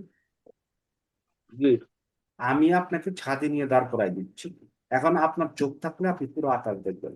আর কিছু কিছু লোকজন আছে, আপনারা কি করবেন, এই এই এখানে জানালার মধ্যে ছিদ্র করে আপনার ছিদ্র দিয়ে দেখতে বলবে, তখন আপনি এতটুকু দেখবেন আর পরীক্ষায় ফেল করবেন, আবার দেখতে হবে, আবার দেখবেন, পরীক্ষায় ফেল করবেন। বুঝছেন তিনটার, এটা কি ব্রেন ডেভেলপমেন্টের জন্য উপযোগী কিনা আমার বক্তব্যটা, না খালি পড়লেই চলবে, বুঝাইতে পারছি না কিনা। ঠিক। তো আপনাকে যদি আমি এত সংকীর্ণ করে ফেলি, জানালার মধ্যেও ছিদ্র করে ওইটা দিয়ে আকাশ দেখায়, তাহলে আপনি তো ওই আকাশ দেখে আপনি আকাশ সম্পর্কে ধারণা হবে না। জানালা দিয়ে দেখে অর্ধেক আকাশ ধারণা হবে, পুরো আকাশ হবে না, আপনাকে ছাদে উঠা আকাশ দেখতে হবে পুরো আকাশ। এটা মনে রাখেন, এগুলো লিখে রাখবেন, ব্রেন মারাত্মক কাজ দিবে আপনি যদি ব্রেনকে বুঝান। ওকে, এখন আমরা আবার পড়াই ঢুকি।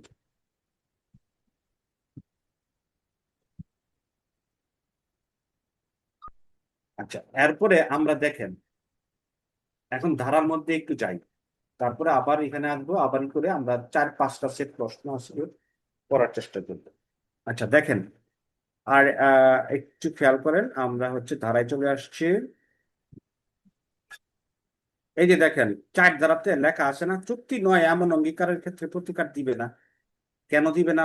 একটু আগে উদাহরণ দিছি, বুঝছেন? হয়ে আসেন, পার্ট 4-এ আসেন, একটা লাইন লেখা আছে কিনা, জি আছে আছে।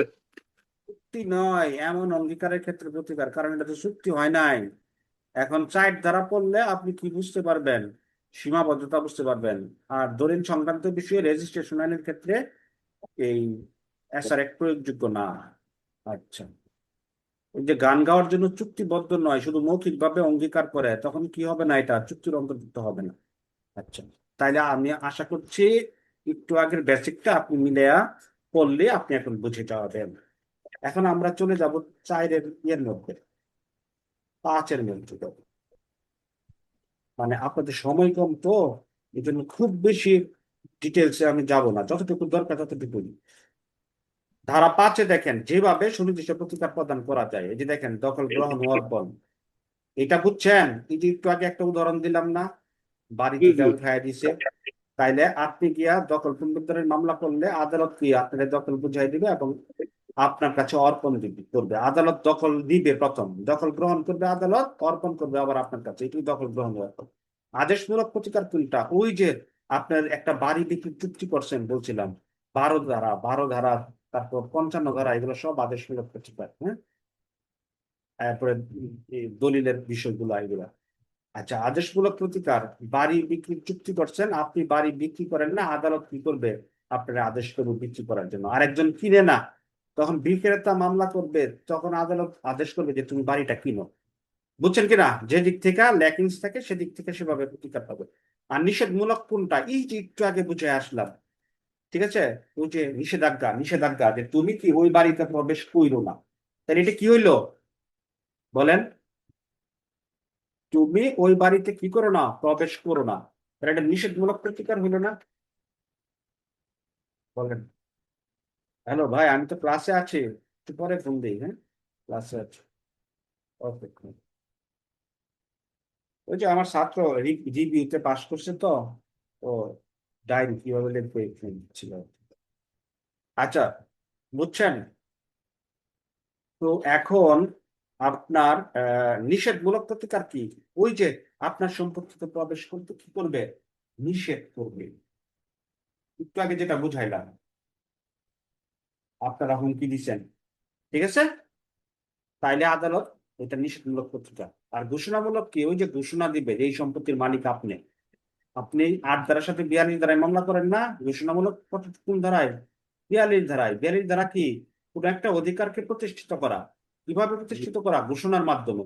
কিন্তু শুধু জি ঘোষণা দিলে কিন্তু হবে না, শুধু ঘোষণা দিয়ে বসে থাকলে হবে? জি না। আপনাকে দখলটাও ফেরত দেওয়ার জন্য কি করতে হবে? মনে করেন যে এখানে কালো মিয়া বসে আছে ওই সম্পত্তিতে, দেখেন এগুলো বুঝাইতে কিন্তু অনেক সময় দরকার। কালো মিয়া বসে আছে, কারণ আপনারা শুধু ঘোষণা দিল এই সম্পত্তির মালিক আপনি, আপনারা কালো মিয়ারে তো আপনি উঠাইতে পারতেছেন না, এই ঘোষণাপত্র দিয়ে তো কোনো লাভ নাই। তখন আদালতে আপনাকে কি ওই যে দখল পুনরুদ্ধারের মামলাটা এই জন্য করতে হবে। আদালত কি করবে? রায় ডিক্রি দিবে যে দখল পুনরুদ্ধার ওই সম্পত্তি আপনার, এটা আপনার পক্ষে আসবে। এখন আপনি ওই ডিক্রিটা জারি করাইতে হবে, তখন আপনার ওই লোক যায় না, কালো মিয়া, তখন আদালত কি পুলিশ প্রশাসন পাঠিয়ে ওই লোকেরা এখান থেকে উঠে আত্মীয় করে বুঝে দিবে। এই হচ্ছে আপনার বিষয়। তারপরে রিসিভার নিয়োগ। রিসিভার কখন নিয়োগ হয়? কোন একটা সম্পত্তিতে মারামারি কাটাকাটি হচ্ছে, আদালত কি করবে? কোন পক্ষ যদি বলে, তখন আদালত কি ওই সম্পত্তিটা যতদিন বিরোধ নিষ্পত্তি না হয় ততদিন একটা রিসিভার মানে একটা তত্ত্বাবধায়কের হাতে বুঝাই দিবে, ও ভাড়া দেখভাল করবে। ঠিক আছে? মানে দারোয়ানের মতো আর কি। দারোয়ান যেমন বাসার দেখভাল করে, ভাড়া টাকা উঠায়, এরকম। ওকে, এটাই হচ্ছে রিসিভার। তাহলে এই পাঁচটা প্রতিকার বুঝছেন কিনা, পাঁচ ভাবে বেসিকটা বুঝছেন কিনা, তারপর আমরা ডিটেলসে যাবো। এখন আমি গড় গড় করে এগিয়ে যাবো। বুঝছি কারো স্যার, কোনো সমস্যা আছে এই জায়গাটায়? ক্লিয়ারলি বুঝছি স্যার। ঠিক আছে, আপনার নাম কি ভাইয়া? আহমেদ? স্যার আহমেদ হ্যাঁ, জুনেদ। আহমেদ জুনেদ আহমেদ স্যার। জুনাদ। আহমেদ জুনাদ। ঠিক আছে, আপনার হচ্ছে না বোঝার কিছু নাই, ঠিক আছে।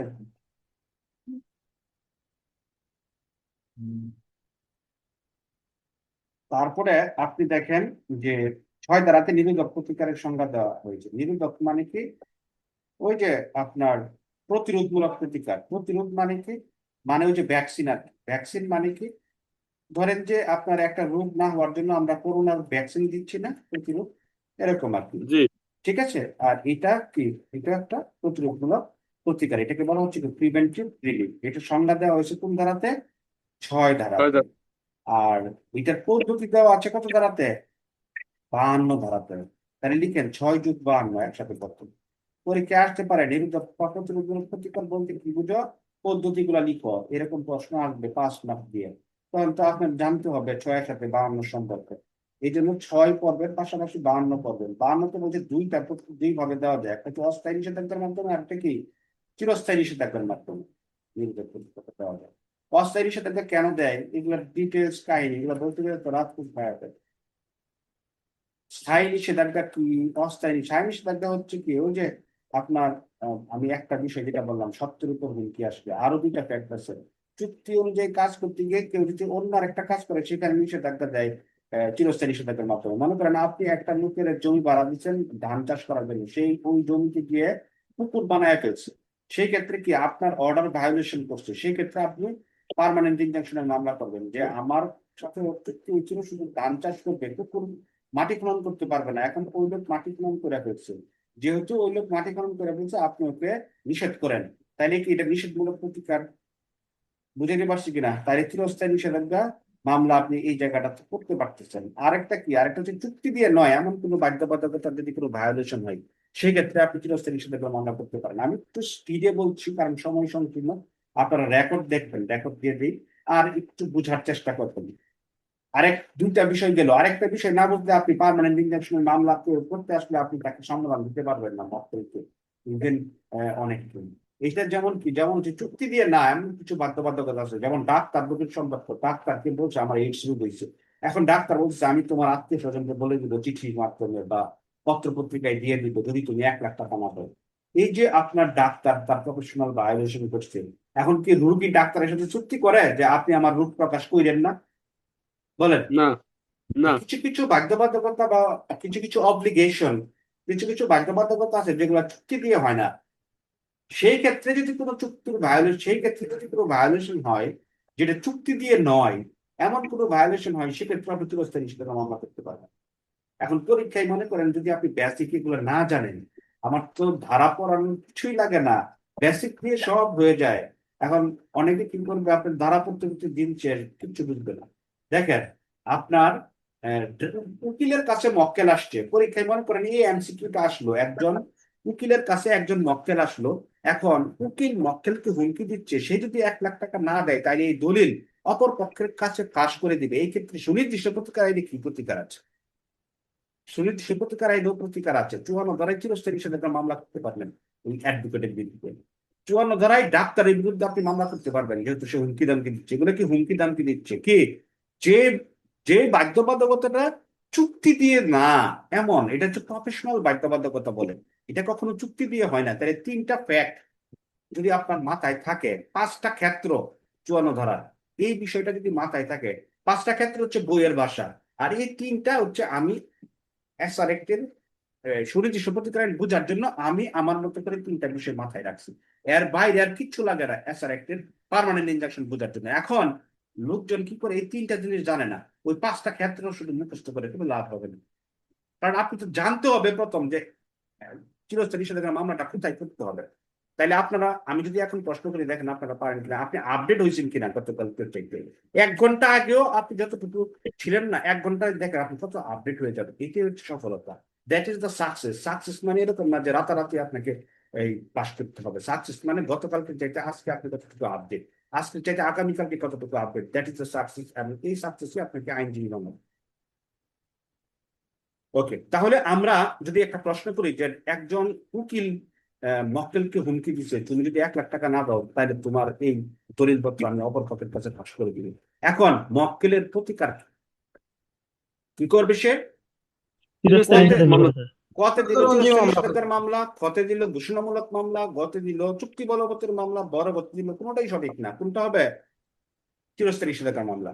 আচ্ছা, এখন আপনার সাথে আমার একটা জমি বিক্রির চুক্তি হয়েছে, সরি, আপনার সাথে আমার একটা জমিতে ধান চাষ করব চুক্তি হয়েছে, কোনো ধরনের মাটি খনন করব না। এখন আমি 1 বছর পরে আপনি যে জায়গাটা বর্গা দিচ্ছেন বা লিজ দিচ্ছেন, আমি পুকুর বানানোর জন্য মাটি খনন করা শুরু করছি, আপনি আমাকে বলে কয়ে আমাকে থামাইতে পারেন না। তো জমির মালিক সুনির্দিষ্ট প্রতিকার আইনের কত ধারায় মামলা করবে? অর্থাৎ তার প্রতিকারটা কি? 54 ধারায় স্যার। ধারায় সে কি করবে? তাকে নিষেধ করবে যে তুমি মাটি খনন বন্ধ রাখো, কারণ চুক্তিতে মাটি খননের বিষয়টা নাই। আচ্ছা, এইটা হচ্ছে দুইটা বিষয়। আরেকটা দেখেন, ওই যে আপনাকে সম্পত্তি থেকে কেউ একজন বেদখল করার চেষ্টা করছে, হ্যাঁ, টানাটানি করতেছে, হুমকি দামকে দিচ্ছে, 10-12 জন দিয়ে পিস্তল নিয়ে হুমকি দামকে দিচ্ছে, আপনি এসার একটা প্রতিকার কি? এটা 54 ধারায় স্যার, স্থায়ী 54 নিষেধাজ্ঞা। ধারায় চিরস্থায়ী নিষেধাজ্ঞা। তাহলে বুঝে গেছেন এখন চিরস্থায়ী নিষেধাজ্ঞার মামলা। আহ এইটা এখন মিলাইবেন ওই 5টা ক্ষেত্রের সাথে, যে এটা না করলে অপূরণীয় ক্ষতি হবে, এইটা না করলে যেই লসটা হবে সেই লসটা কখনোই কি হবে না, ফেরত আনা যাবে না। আর আপনারা যদি সম্পত্তি থেকে হুমকি টুমকি দিয়ে একটা কিছু করে ফেলে তাহলে আপনার লস হবে, তাই না? এই যে বিষয়গুলো, অপূরণীয় ক্ষতি হবে, লস হবে, এই হবে সেই হবে, এগুলা মিলাইবেন 5টা ক্ষেত্রের সাথে। আচ্ছা, তাহলে আমরা দেখেন, উম, এই, এ, 6 ধারা থেকে পড়লাম, 52 ধারা, 52 ধারা থেকে চলে গেলাম 54 ধারা। এখন 53 ধারাতে অস্থায়ী নিষেধাজ্ঞার সংজ্ঞা দেওয়া আছে। অস্থায়ী নিষেধাজ্ঞাটা কি? এটা কোনো মামলা না। স্থায়ী নিষেধাজ্ঞা কিন্তু আর্জির মাধ্যমে দাখিল করতে হয় এবং ডিক্রির মাধ্যমে ফলাফল পাও। অস্থায়ী নিষেধাজ্ঞা কিন্তু মামলা না, এটা স্থায়ী নিষেধাজ্ঞার মামলার মধ্যে আরেকটা প্রতিকার, যেটা হচ্ছে সাময়িক প্রতিকার। ঠিক আছে, এটা যেমন কি একটা দরখাস্ত বাড়ি, স্যার? এটা এটা দরখাস্ত, দরখাস্ত স্যার। দরখাস্ত এটা আদেশের মাধ্যমে চাইতে হয়, দরখাস্তের মাধ্যমে চাইতে হয়, আদালত আদেশের মাধ্যমে মঞ্জুর করে। বুঝছেন কিনা? কিসের মাধ্যমে চাইতে হয়? দরখাস্তের মাধ্যমে। আর স্থায়ী নিষেধাজ্ঞার মামলা হচ্ছে আর্জির মাধ্যমে উপস্থাপন করতে হয়, মামলা যেহেতু। আর অস্থায়ী নিষেধাজ্ঞা মামলা না। অস্থায়ী নিষেধাজ্ঞা কেন করা হয় এটাও বেসিকটা বুঝতে হবে আপনার। এগুলো না বুঝে অনেকে আছে কত মুখস্থ করতেছে, হায় রে হায়, কোনো লাভ নেই, কোনো লাভ নেই, কোনো লাভ নেই। এমন দায়িত্ব নিয়ে বলছি আমি, কোনো লাভ নেই। দেখেন, অস্থায়ী নিষেধাজ্ঞা কেন করা হয়? এটা হচ্ছে একটা অস্থায়ী প্রতিকার। ধরেন আপনি একটা মামলা করলে মামলার রেজাল্ট আসতে লাগে কয়দিন? 6 বছর, 10 বছর, 15 বছর। এখন আপনার মনে করেন যে এই বাড়ি নিয়ে মামলা, বাড়ির সামনে 100টা গাছ আছে, এই টোটালটা নিয়ে মামলা চলতেছে। এখন বিবাদী কি করতেছে? এই গাছ কাইটা কাইটা বিক্রি করতেছে 2টা 4টা 10টা করে করে। এই গাছগুলোর দাম মনে করেন 50 লাখ টাকা। এখন মামলা শেষ হইতে হইতে দেখবেন যে গাছ একটাও নাই। তাইলে আপনি রায় পাইলেও কি আপনার লস হচ্ছে কিনা? লস খেয়াল হচ্ছে করেন, স্যার। লস হচ্ছে। তাহলে এই লসটা আপনি কেন দিবেন? তাইলে আপনার যদি সে গাছ কাটা শুরু করে, আপনি আদালতে একটা কি করবেন, অস্থায়ী নিষেধাজ্ঞা যাবেন, যে মামলা আপনার রায় হওয়ার পূর্ব পর্যন্ত আদালত বলবেন যে ওই বিবাদী কি করতেছে, মামলা ওই বিরোধী সম্পত্তির গাছ গাছালি বিক্রি করে ফেলতেছে, এবং এই সম্পত্তি আমি পাবো, এবং ওই সম্পত্তি পাইতে পাইতে সে গাছ সব বিক্রি করে ফেলবে। আপনি ওকে নির্দেশ দেন সে যেন গাছটা কি করে, বিক্রি না করে। আদালত যদি মঞ্জুর করে তাইলে আর সে গাছ বিক্রি করতে পারবে না। তার মানে 10 বছর পর রায় হইলেও আপনি গাছ সহ বাড়ি পেয়ে যাচ্ছেন। এমনও হইতে পারে বাড়ি বিক্রির চেষ্টা করতেছে, আদালতে আপনি ইনজাংশন চাইবেন, অস্থায়ী নিষেধাজ্ঞা, হ্যাঁ, যে সে যেন টেম্পোরারি ইনজাংশন চাইবেন, সে যেন বাড়ি বিক্রি করতে না পারে, সেই জন্য গাছ বিক্রি করতে না পারে। তাহলে অস্থায়ী নিষেধাজ্ঞা কেন চাওয়া হয়? মামলার বিষয়বস্তু ঠিক রাখার জন্য। কেন? তাই কেন? মামলার বিষয়বস্তু ঠিক রাখেন। তাহলে অস্থায়ী নিষেধাজ্ঞা আদেশের মাধ্যমে আদালত করতে থাকবো। এখন অস্থায়ী নিষেধাজ্ঞা না মঞ্জুর করলে কি হবে, মঞ্জুর করলে কি হবে, এইগুলো আমরা দেওয়ানিতে পড়বো। 39 আদেশে বলা আছে অস্থায়ী নিষেধাজ্ঞা মঞ্জুর হোক না মঞ্জুর হোক, এটা আদেশ হইলেও এই আদেশের বিরুদ্ধে আপিল করা যায়। সকল আদেশের বিরুদ্ধে আপিল করা যায় না। দেওয়ানি কার্যবিধি 43 আদেশে 25টা ফ্যাক্ট আছে, এগুলার বিরুদ্ধে আপনি আপিল করতে পারবেন। সাধারণত আদেশের বিরুদ্ধে করতে হয় কি, রিভিশন। আদেশের বিরুদ্ধে প্রতিকার হচ্ছে রিভিশন। কিন্তু 25টা ফ্যাক্ট আছে দেওয়ানি কার্যবিধির 43 আদেশে বলা আছে এখানে কোন কোন আদেশের বিরুদ্ধে আপনি আপিল করতে পারবেন, এটা হচ্ছে ব্যতিক্রম। তাহলে স্থায়ী নিষেধাজ্ঞার আবার আবেদন মঞ্জুর করলেও আপিল, না মঞ্জুরেও অস্থায়ী নিষেধাজ্ঞা, স্থায়ী না অস্থায়ী নিষেধাজ্ঞা, না মঞ্জুরেও কি করতে পারবেন, আপিল করতে পারবেন। তাহলে পরীক্ষা আসতে পারে অস্থায়ী নিষেধাজ্ঞার আবেদন রহিন করলো, আদালত না মঞ্জুর করলো, আপনি প্রতিকার কি, আপিল রিভিশন কোনটা, আপিল স্যার। টেলিভিশন। আর মঞ্জুর করলো এখন বিবাদের প্রতিকার কি, মঞ্জুর করলে সংক্ষুব্ধ হবে অপর পক্ষ, সে অত সংক্ষুব্ধ হবে, সেও আপিল করতে পারবে।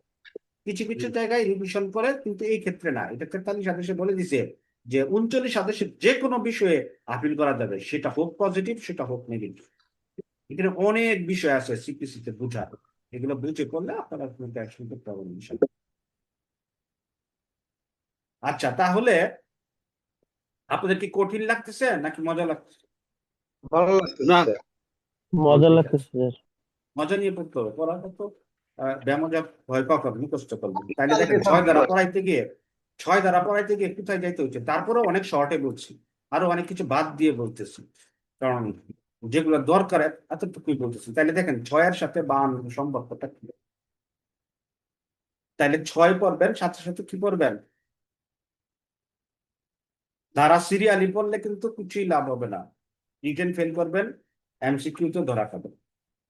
6 এর সাথে কি পড়ছে, 52। এই যে দেখেন 52তে কি মঞ্জুরের পদ্ধতি কয়টা পাবে, অস্থায়ী আর স্থায়ী। তাহলে অস্থায়ী স্থায়ী দুইটাই আবার পড়াই দিছি। এই যে স্থায়ী অস্থায়ী নিষেধাজ্ঞার সংজ্ঞা দেওয়া আছে 53তে, আর চিরস্থায়ী নিষেধাজ্ঞা কি কততে, 54তে। কয়টা ক্ষেত্র বলছি, 5টা ক্ষেত্র। এই যে দেখেন চুক্তির জিম্মা চুক্তির অন্তর্ভুক্ত অপূরণীয় ক্ষতি হলে আর্থিক ক্ষতিপূরণ যদি অর্থ দিয়ে প্রতিকার না দেওয়া যায়, স্যার 2 আর্থিক নাম্বারটা ক্ষতিপূরণ কই পাওয়ার স্যার? অনিশ্চয়তা থাকে। হ্যাঁ, ওই যে এই পাশে 2 আছে, নাম্বারটা কই ডান স্যার? পাশে, ডান পাশে বই ছোট করার ক্ষেত্রে এক আর দুই পাশাপাশি দিয়ে দিচ্ছি, দেখছেন? এই জি পাইছেন না? আচ্ছা, জি 5 নাম্বার মামলার বহুত রোধ, এগুলো আরো ডিটেলস বলবো। এই যে দেখেন উদাহরণটা পড়বেন, আমি বলে ফেলছি অলরেডি। তাহলে 54 পড়া হয়েছে, দেখেন চিকিৎসার উপদেষ্টা, ওই যে চিকিৎসক হুমকি দামকি দিল, একটু আগে বললাম কিনা, চিকিৎসক আর রোগীর জি উদাহরণটা চিরস্থায়ী নিষেধাজ্ঞা কিভাবে করা যায় এখন বুঝছেন? জি স্যার। আচ্ছা, ধোয়া দ্বারা পরিবেশ, এটাও চিরস্থায়ী নিষেধাজ্ঞা। প্যাটেন্ট, প্যাটেন্ট মানে কি, মনে করেন আমার যে বইটা, এই বইটা কি আমার সত্য না? আর প্যাটেন্ট আবার অন্য আরেকটা বিষয় আছে। মনে করেন যে একটা ঔষধ বানাইলো, কি বানাইলো, ঔষধ ওই যে যেমন প্যারাসিটামল খান, এটা কিন্তু এখন প্যাটেন্ট নাই, এটা সবাই বানাইতে পারে। কারণ এটা ডিসকভারি হওয়ার পর 20 বছর মনে হয় প্যাটেন্ট থাকে ওষুধের। ওষুধের যে কোম্পানি যারা হচ্ছে ডিসকভার করে, রিসার্চ করে, গবেষক করে, যারা ইউরোপ আমেরিকা, বিপি ইউএসপি, ওদের একটা বই আছে দেখবেন, BP USP, British pharmacopoeia, United state pharmacopoeia, USP. ঠিক আছে, ওগুলাতে কি থাকে, ওই যে আপনার প্যারাসিটামল অথবা আপনার যে সিপ্রোফ্লক্সাসিন বা এজিথ্রোমাইসিন যেটাই বলেন না কেন, প্রত্যেকটা জিনিসের ফার্মাকোপিয়াতে দেওয়া থাকে test procedure, method procedure, everything দেওয়া থাকে। এবং ওই ওষুধটা 20 বছর পর্যন্ত কেউ বানাইতে পারে না, 20 বছর পরে সেটা ইউনিভার্সাল হয়ে যায়, তখন সবাই অনুমতি ছাড়াই বানাইতে পারে, যেটা আমরা পারতেছি। আজকে আমাদের ওষুধের দাম কম, কারণ কি, এই আমরা উন্নয়নশীল দেশ হিসেবে আমরা ওইটা বানাইতে পারতেছি। ঠিক আছে, এখন এই যে প্যাটেন্ট যদি আপনার এই কেউ একজন বানায় ফেলে, ঠিক আছে, সেই ক্ষেত্রে তাকে না বানানোর জন্য চিরস্থায়ী নিষেধাজ্ঞার মামলা করা যাবে। প্যাটেন্ট বোঝানোর জন্য বলতেছি আর কি, বুঝছেন কিনা? এখন যেটা প্যাটেন্ট নাই ওইটা বানানো যাবে। আরেকটা দেখেন, গ্রন্থ সত্য, এই যে আমার একটা বই, এই বই যদি কেউ নকল করে, তাহলে আমি তাকে এটা আপনার সেটাতে নকল না করে, সেই জন্য তাকে আমরা কি মামলা করতে পারবো, চিরস্থায়ী নিষেধাজ্ঞার মামলা করতে পারবো। আদালত তাকে ছাপানো বন্ধ করতে নিষেধ দিবে। এখন যেগুলো ছাপাইয়া ফেলছে এগুলা কি হবে, মনে করেন ছাপাইয়া মার্কেটে দিয়ে দিচ্ছে, কি করছে, মার্কেটে দিয়ে দিচ্ছে, ওখানে আর চিরস্থায়ী নিষেধাজ্ঞার মামলা করে কি হবে, বুঝছেন নি ফ্যাক্টটা? ধরেন জি সে ছাপাইতেছে, ওইটা যাতে সে না ছাপাইতে পারে, আপনি পার্মানেন্ট ইনজাংশনের মামলা করে ছাপানি বন্ধ করে দিলেন। প্রেসে চাপাচ্ছে না, যেগুলো ছাপানো হয়ে গেছে এগুলা কি করবে, ওগুলো বাধ্য সে মার্কেট থেকে উইথড্র করার জন্য, কি করার জন্য, উইথড্র করার জন্য বাধ্য। তখন আপনি আপনার হচ্ছে বাধ্যতামূলক নিষেধাজ্ঞার মামলা করতে হবে, কি বাধ্যতামূলক নিষেধাজ্ঞা 55 ধারা অনুযায়ী যে বইগুলো অলরেডি মার্কেটে চলে গেছে নকল বই, ওগুলো মার্কেট থেকে উজ্জু করতে সে বাধ্য। বুঝছেন কিনা? এগুলো আরো ডিটেলস আমরা পরে জানবো। এখন বেসিকটা বুঝছেন, গ্রন্থ, প্যাটেন্ট বিষয়গুলো কি? জি প্যাটেন্ট হচ্ছে একটা মালিকের কি মালিকানা সত্ত্ব। এক একটা বিষয়ের প্যাটেন্ট এক এক রকম থাকে, এক একটা সীমা থাকে, এই সীমার মধ্যে অন্য কেউ বানাইতে পারবে না, নাহলে তো ওর লস হবে না। মনে করেন যে আমি একটা ক্যান্সারের ওষুধ বানাইছি, 1 বছরের মধ্যে যদি অন্যরা সবাই আমার ফর্মুলা দিয়ে বানানো শুরু করে দেয়, তাইলে যে বানাইছে কোটি কোটি টাকা লস করছে সে কি টাকাটা উঠাইতে পারবে? একটা ওষুধ জি বানাইতে না কত কোটি কোটি টাকা লাগে, আপনি আইডিয়া আছে? Do you have any idea? Huge পরিমাণ টাকা লাগে, রিসার্চ ল্যাব, তারপরে এগুলো আবার টেস্ট করতে হয়। হ্যাঁ, আপনার বিভিন্ন প্রাণী দিয়ে টেস্ট করতে হয়, বায়ো ইকুইভ্যালেন্স টেস্ট করতে হয়, ব্লাড স্যাম্পলে টেস্ট করতে হয়, মানুষ দিয়ে টেস্ট করতে হয়। আমাদের দেশে কিছু ড্রাগস আছে, এখানে আইএনএন লেখা আছে, ইন্টারন্যাশনাল নন প্রিপারেটরি আপনার মেডিসিন, আইএনএন ড্রাগ, ওগুলা কিন্তু বিপিওএসপি তে উঠে নাই। ওই ড্রাগ গুলা কিন্তু এখনো স্টাডি পর্যায়ে আছে, যেগুলো আমরা খাচ্ছি। আমাদের মতো আমাদেরকে গিনি পিগ হিসাবে অনেক সময় এগুলো টেস্ট পারপাজে খাওয়ানো হয়। আপনি ওষুধের গায়ের মধ্যে লেখা আছে দেখেন আইএনএন, এটা কিন্তু বিপিওএসপি এস্টাবলিশ ফর্মুলাতে নাই। বুঝছেন কিনা? তো এখন আপনার এই যে রিসার্চ করে এত কোটি কোটি টাকা ডলার সে ব্যয় করলো, তার প্যাটেন্ট আপনি বানায় ফেললেন, সেক্ষেত্রে কি যে কোম্পানি এটা রিসার্চ করছে সে তার সাইন্টিস্টদের বেতন বেতন দিয়ে সে তো এটা ওই ইয়া করতে পারবে না, পোষাইতে পারবে না। এই জন্য প্যাটেন্ট থাকে একটা জিনিসের 15 বছর 20 বছর, এর মধ্যে অন্য কেউ বানাইতে পারবে না। এই বিষয়টা এখানে বলা হয়েছে। এগুলো যদি আপনি জানেন তাহলে আপনি যে কোনো এক্সাম্পল আসলে আপনি পারবেন। এই যে দেখেন, ক ক্ষয়ের প্যাটেন্ট অবৈধভাবে দখল করছে, যদি আদালত নিশ্চিত হয় ঠিক আছে প্যাটেন্ট বৈধ, তাহলে সে অনধিকার হস্তক্ষেপ করার জন্য কি আপনার এই ইয়ে করতে পারবে, পার্মানেন্ট ইনজাংশনের মামলা করতে পারবে। বুঝছেন বিষয়গুলা? তাইলে আমরা কি পারছি কিনা বুঝতে? জি বুঝতে পারছি। হ্যাঁ স্যার, একটু অনেক কিছু আপনার জানার আছে, অনেক কিছু, কিন্তু আমরা যতটুকু দরকার ততটুকু জানবো। তাইলে আমরা কি করলাম? 5 ধারা পড়লাম, 5-এর সাথে 22 পড়লাম, 22-এও অনেক কাহিনী আছে। কিছু কাহিনী বলছি, কিছু কাহিনী সামনের ক্লাসে বলবো। 6 পড়লাম, 6-এর সাথে 52 পড়লাম, 7 পড়লাম, 8 পড়লাম। 8-এর বেসিক যে বিষয়গুলা, ঠিক আছে, 8 ধারায় মামলা করলে সেটার বিরুদ্ধে আপনার আপিল করা যায়, তাই তো? জি আর 9 ধারাতে কি আপিল চলে না, রিভিশন করতে হবে, মালিকানা নাই তো। আর 8-এর সাথে 42 ধারায় মামলা করতে হয়, 12 বছরের মধ্যে দখল বন্দুক পায়, ঠিক আছে। আর জি সরকারের বিরুদ্ধে 8 ধারায় মামলা করা যায়, 9 ধারায় কি করা যায় না। না আর 9 ধারায় মামলা করতে হলে কি 6 মাসের মধ্যে মামলা দায়ের করতে হবে, ঠিক আছে। আচ্ছা, জি তাহলে 8 আর 9 বুঝলাম। এখন অস্থাবর সম্পত্তি আপনার দখল বন্দুক 10-11-তে বলছে, এটা আজকে দেখবো না, সামনের ক্লাসে দেখবো। আর 12 ধারাও কিন্তু বলে ফেলছি, আপনারা কি বুঝছেন বেসিক পড়াইতে গিয়া? ওই যে একটা বাড়ি বিক্রির চুক্তি করছেন আপনি করিমের সাথে, আপনি বেচতেছেন না, সেই ক্ষেত্রে হুম, আপনাকে বাধ্য করবে বেচার জন্য। আর আপনি যদি বেচতে চান, যে কি ক্রেতা সে কিনতেছে না, তাহলে আপনি কতদিন বসে থাকবেন? তখন আপনি আদালতে মামলা করবেন যে ক্রেতারে কিনতে বলেন, কারণ আমার তো টাকা দরকার, আমি তো অন্য জায়গায় এনে বিক্রি করে দিই। বুঝছেন কিনা? তাহলে কোন জি দিক থেকে কি হয় এটা, মানে পরিস্থিতি ডিমান্ড করবে কোন মামলা কে করবে। তাহলে সুনির্দিষ্ট প্রতিকার আপনার হচ্ছে 4টা ক্ষেত্রে করা যায়, ঠিক আছে। ট্রাস্টের অন্তর্ভুক্তি হইলে, আর একটা হচ্ছে ক্ষতিপূরণ নির্ণয়ের মাপকাঠি না থাকলে, আর একটা হচ্ছে আর্থিক ক্ষতিপূরণ স্যার অপর্যাপ্ত স্যার এক হলে, নাম্বারটা একটু আর্থিক, উদাহরণ সহ বোঝাই দেন তো স্যার, এক আচ্ছা নাম্বারটা। বলতেছি বলতেছি, আর এটা হচ্ছে আর্থিক ক্ষতিপূরণের অনিশ্চয়তা থাকলে। আচ্ছা, 1 নাম্বার হচ্ছে আপনি ধরেন যে কারো কাছে আপনার কোনো কিছু আমানত রাখছেন, ঠিক আছে, আমানত রাখছেন। এখন আপনি তার কাছে আমানতটা চাইলেন, সে হচ্ছে আমানতটা দিল না, সেই ক্ষেত্রে আপনি ওই চুক্তি অনুযায়ী কার্য সম্পাদনের মামলা করতে পারবেন। বুঝছেন কিনা? আচ্ছা, আর ক্ষতিপূরণ নির্ণয়ের মাপকাঠি কোনটা? মনে করেন যে আমি প্রাকৃতিক একটা উদাহরণ দিই বইয়ের বাইরে গিয়ে। মনে করেন আপনার একটা মোবাইল আছে, মনে করেন যে এটা, ঠিক আছে, এটা একটা মোবাইল। এই মোবাইলে আপনার ছোটবেলার অনেক ছবি আছে। এখন এই মোবাইল কেউ চুরি করে নিয়ে গেছে, আপনার এই মোবাইলই অন্য আরেকটা মোবাইল দেওয়া হয়েছে, তা আপনি কি এই মোবাইল দিয়ে ওই ছবিগুলো পাবেন? তাইলে এটা না পাইলে আপনার অপরণীয় ক্ষতি হবে না? এটা এটাই এমনি বললাম বোঝার জন্য যে অপরণীয় ক্ষতিটা কেমনে হয়। মানে ক্ষতিপূরণ নির্ণয়ের মাপকাঠি না থাকলে, ঠিক আছে। আর একটা হচ্ছে অপূরণীয় ক্ষতি হলে, ক্ষতিপূরণ অপর্যাপ্ত হলে। তো মাপকাঠি কোনটা? আপনি জায়গা কিনবেন, হ্যাঁ বেচবে, এই জায়গাতে আপনি প্ল্যান করে রাখছেন মেডিকেল করবেন, এটা করবেন ওটা করবেন, এখন সে বেচতেছে না, সেক্ষেত্রে না বেচলে অপূরণীয় ক্ষতি হয়ে যাচ্ছে, ঠিক না? বুঝছেন? জি জি জি আচ্ছা, আরেকটা হচ্ছে আর্থিক ক্ষতিপূরণ অপর্যাপ্ত হলে, টাকা দিচ্ছেন 1 লাখ টাকা, এটা তো অপর্যাপ্ত। আর এটা হচ্ছে ক্ষতিপূরণের অনিশ্চয়তা থাকলে, চুক্তি অনুযায়ী কাজ না করলে ক্ষতিপূরণও পাবেন না কিছু কিছু জায়গায়, এটা আবার ক্ষতিপূরণকে ইঙ্গিত করে বলছে। ঠিক আছে, এই 4টা বিষয়ে আপনাদের এখানে উদাহরণ দেওয়া আছে, উদাহরণগুলো পড়বেন। আচ্ছা, তাহলে এই 12 সাথে 21 করবো আমরা। যেসব ক্ষেত্রে চুক্তি বাস্তবায়ন করা যায় বলছে 12-তে, ঠিক আছে। আর যায় না বলছে কততে? 21-এ। বুঝাতে পারছি? যায় না বলছে 21-এ। আচ্ছা, এখন 12 ধারা পড়ার সাথে সাথে এখানে 20 ধারাটা নিয়ে আসছি। এইখানে বলছে, মনে করেন ক্ষতিপূরণের ইস্যুটাও আসতেছে কিভাবে। মনে করেন যে আপনি এক লোকের বলছেন যে তুমি ধান চাষ করো, ঠিক আছে, কি বলছেন, তুমি তুমি আমাদের 100 মণ ধান দিবা, 4 লাখ টাকা দিলা। সে ঘুরাইতেছে 2 বছর 3 বছর।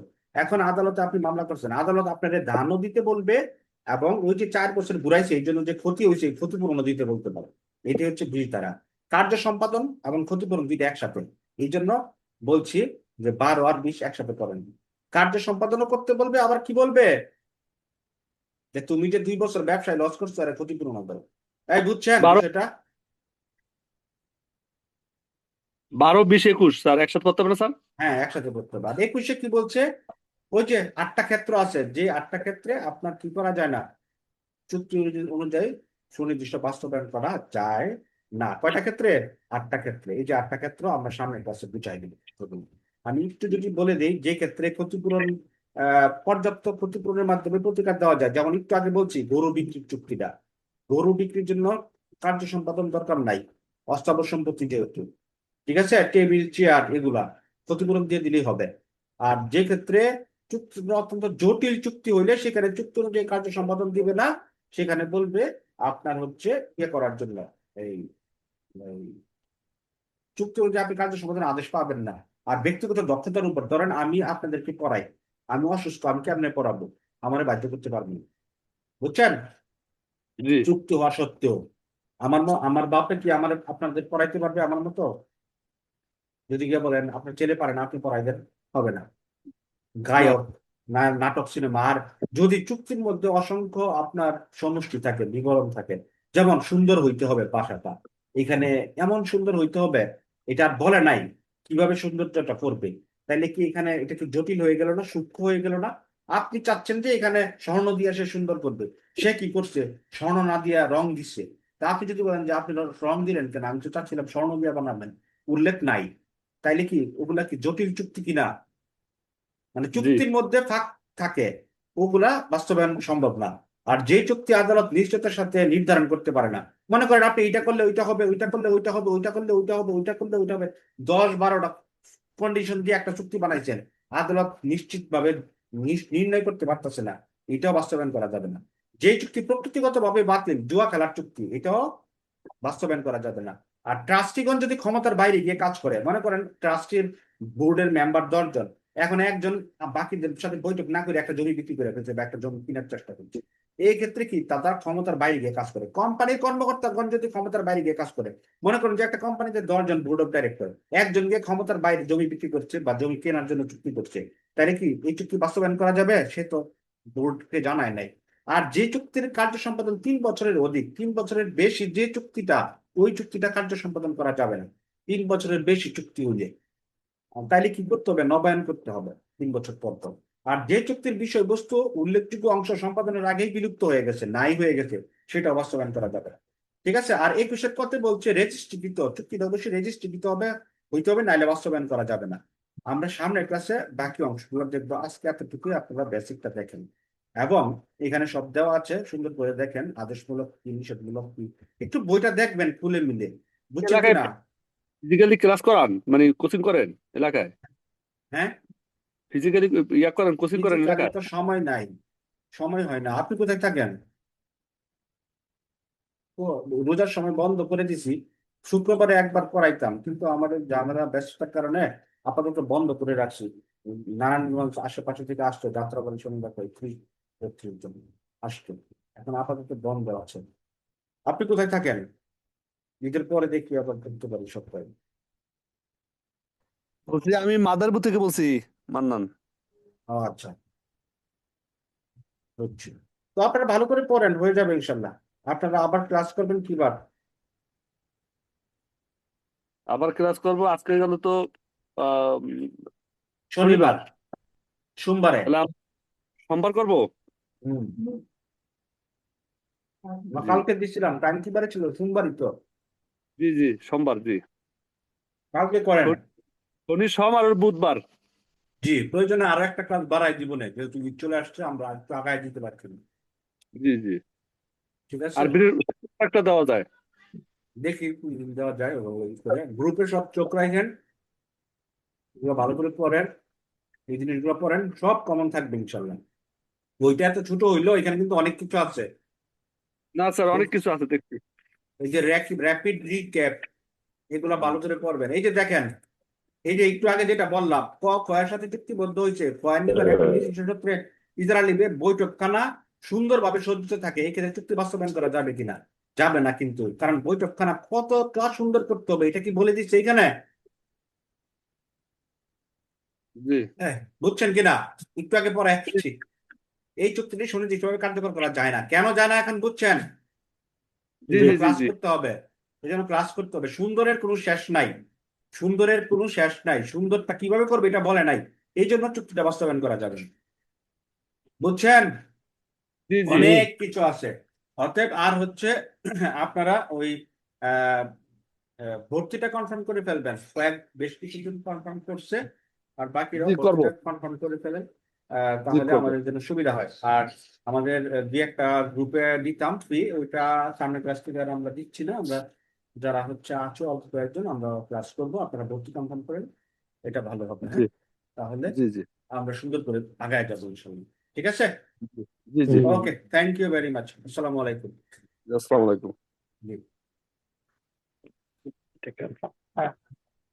আসসালামু আলাইকুম।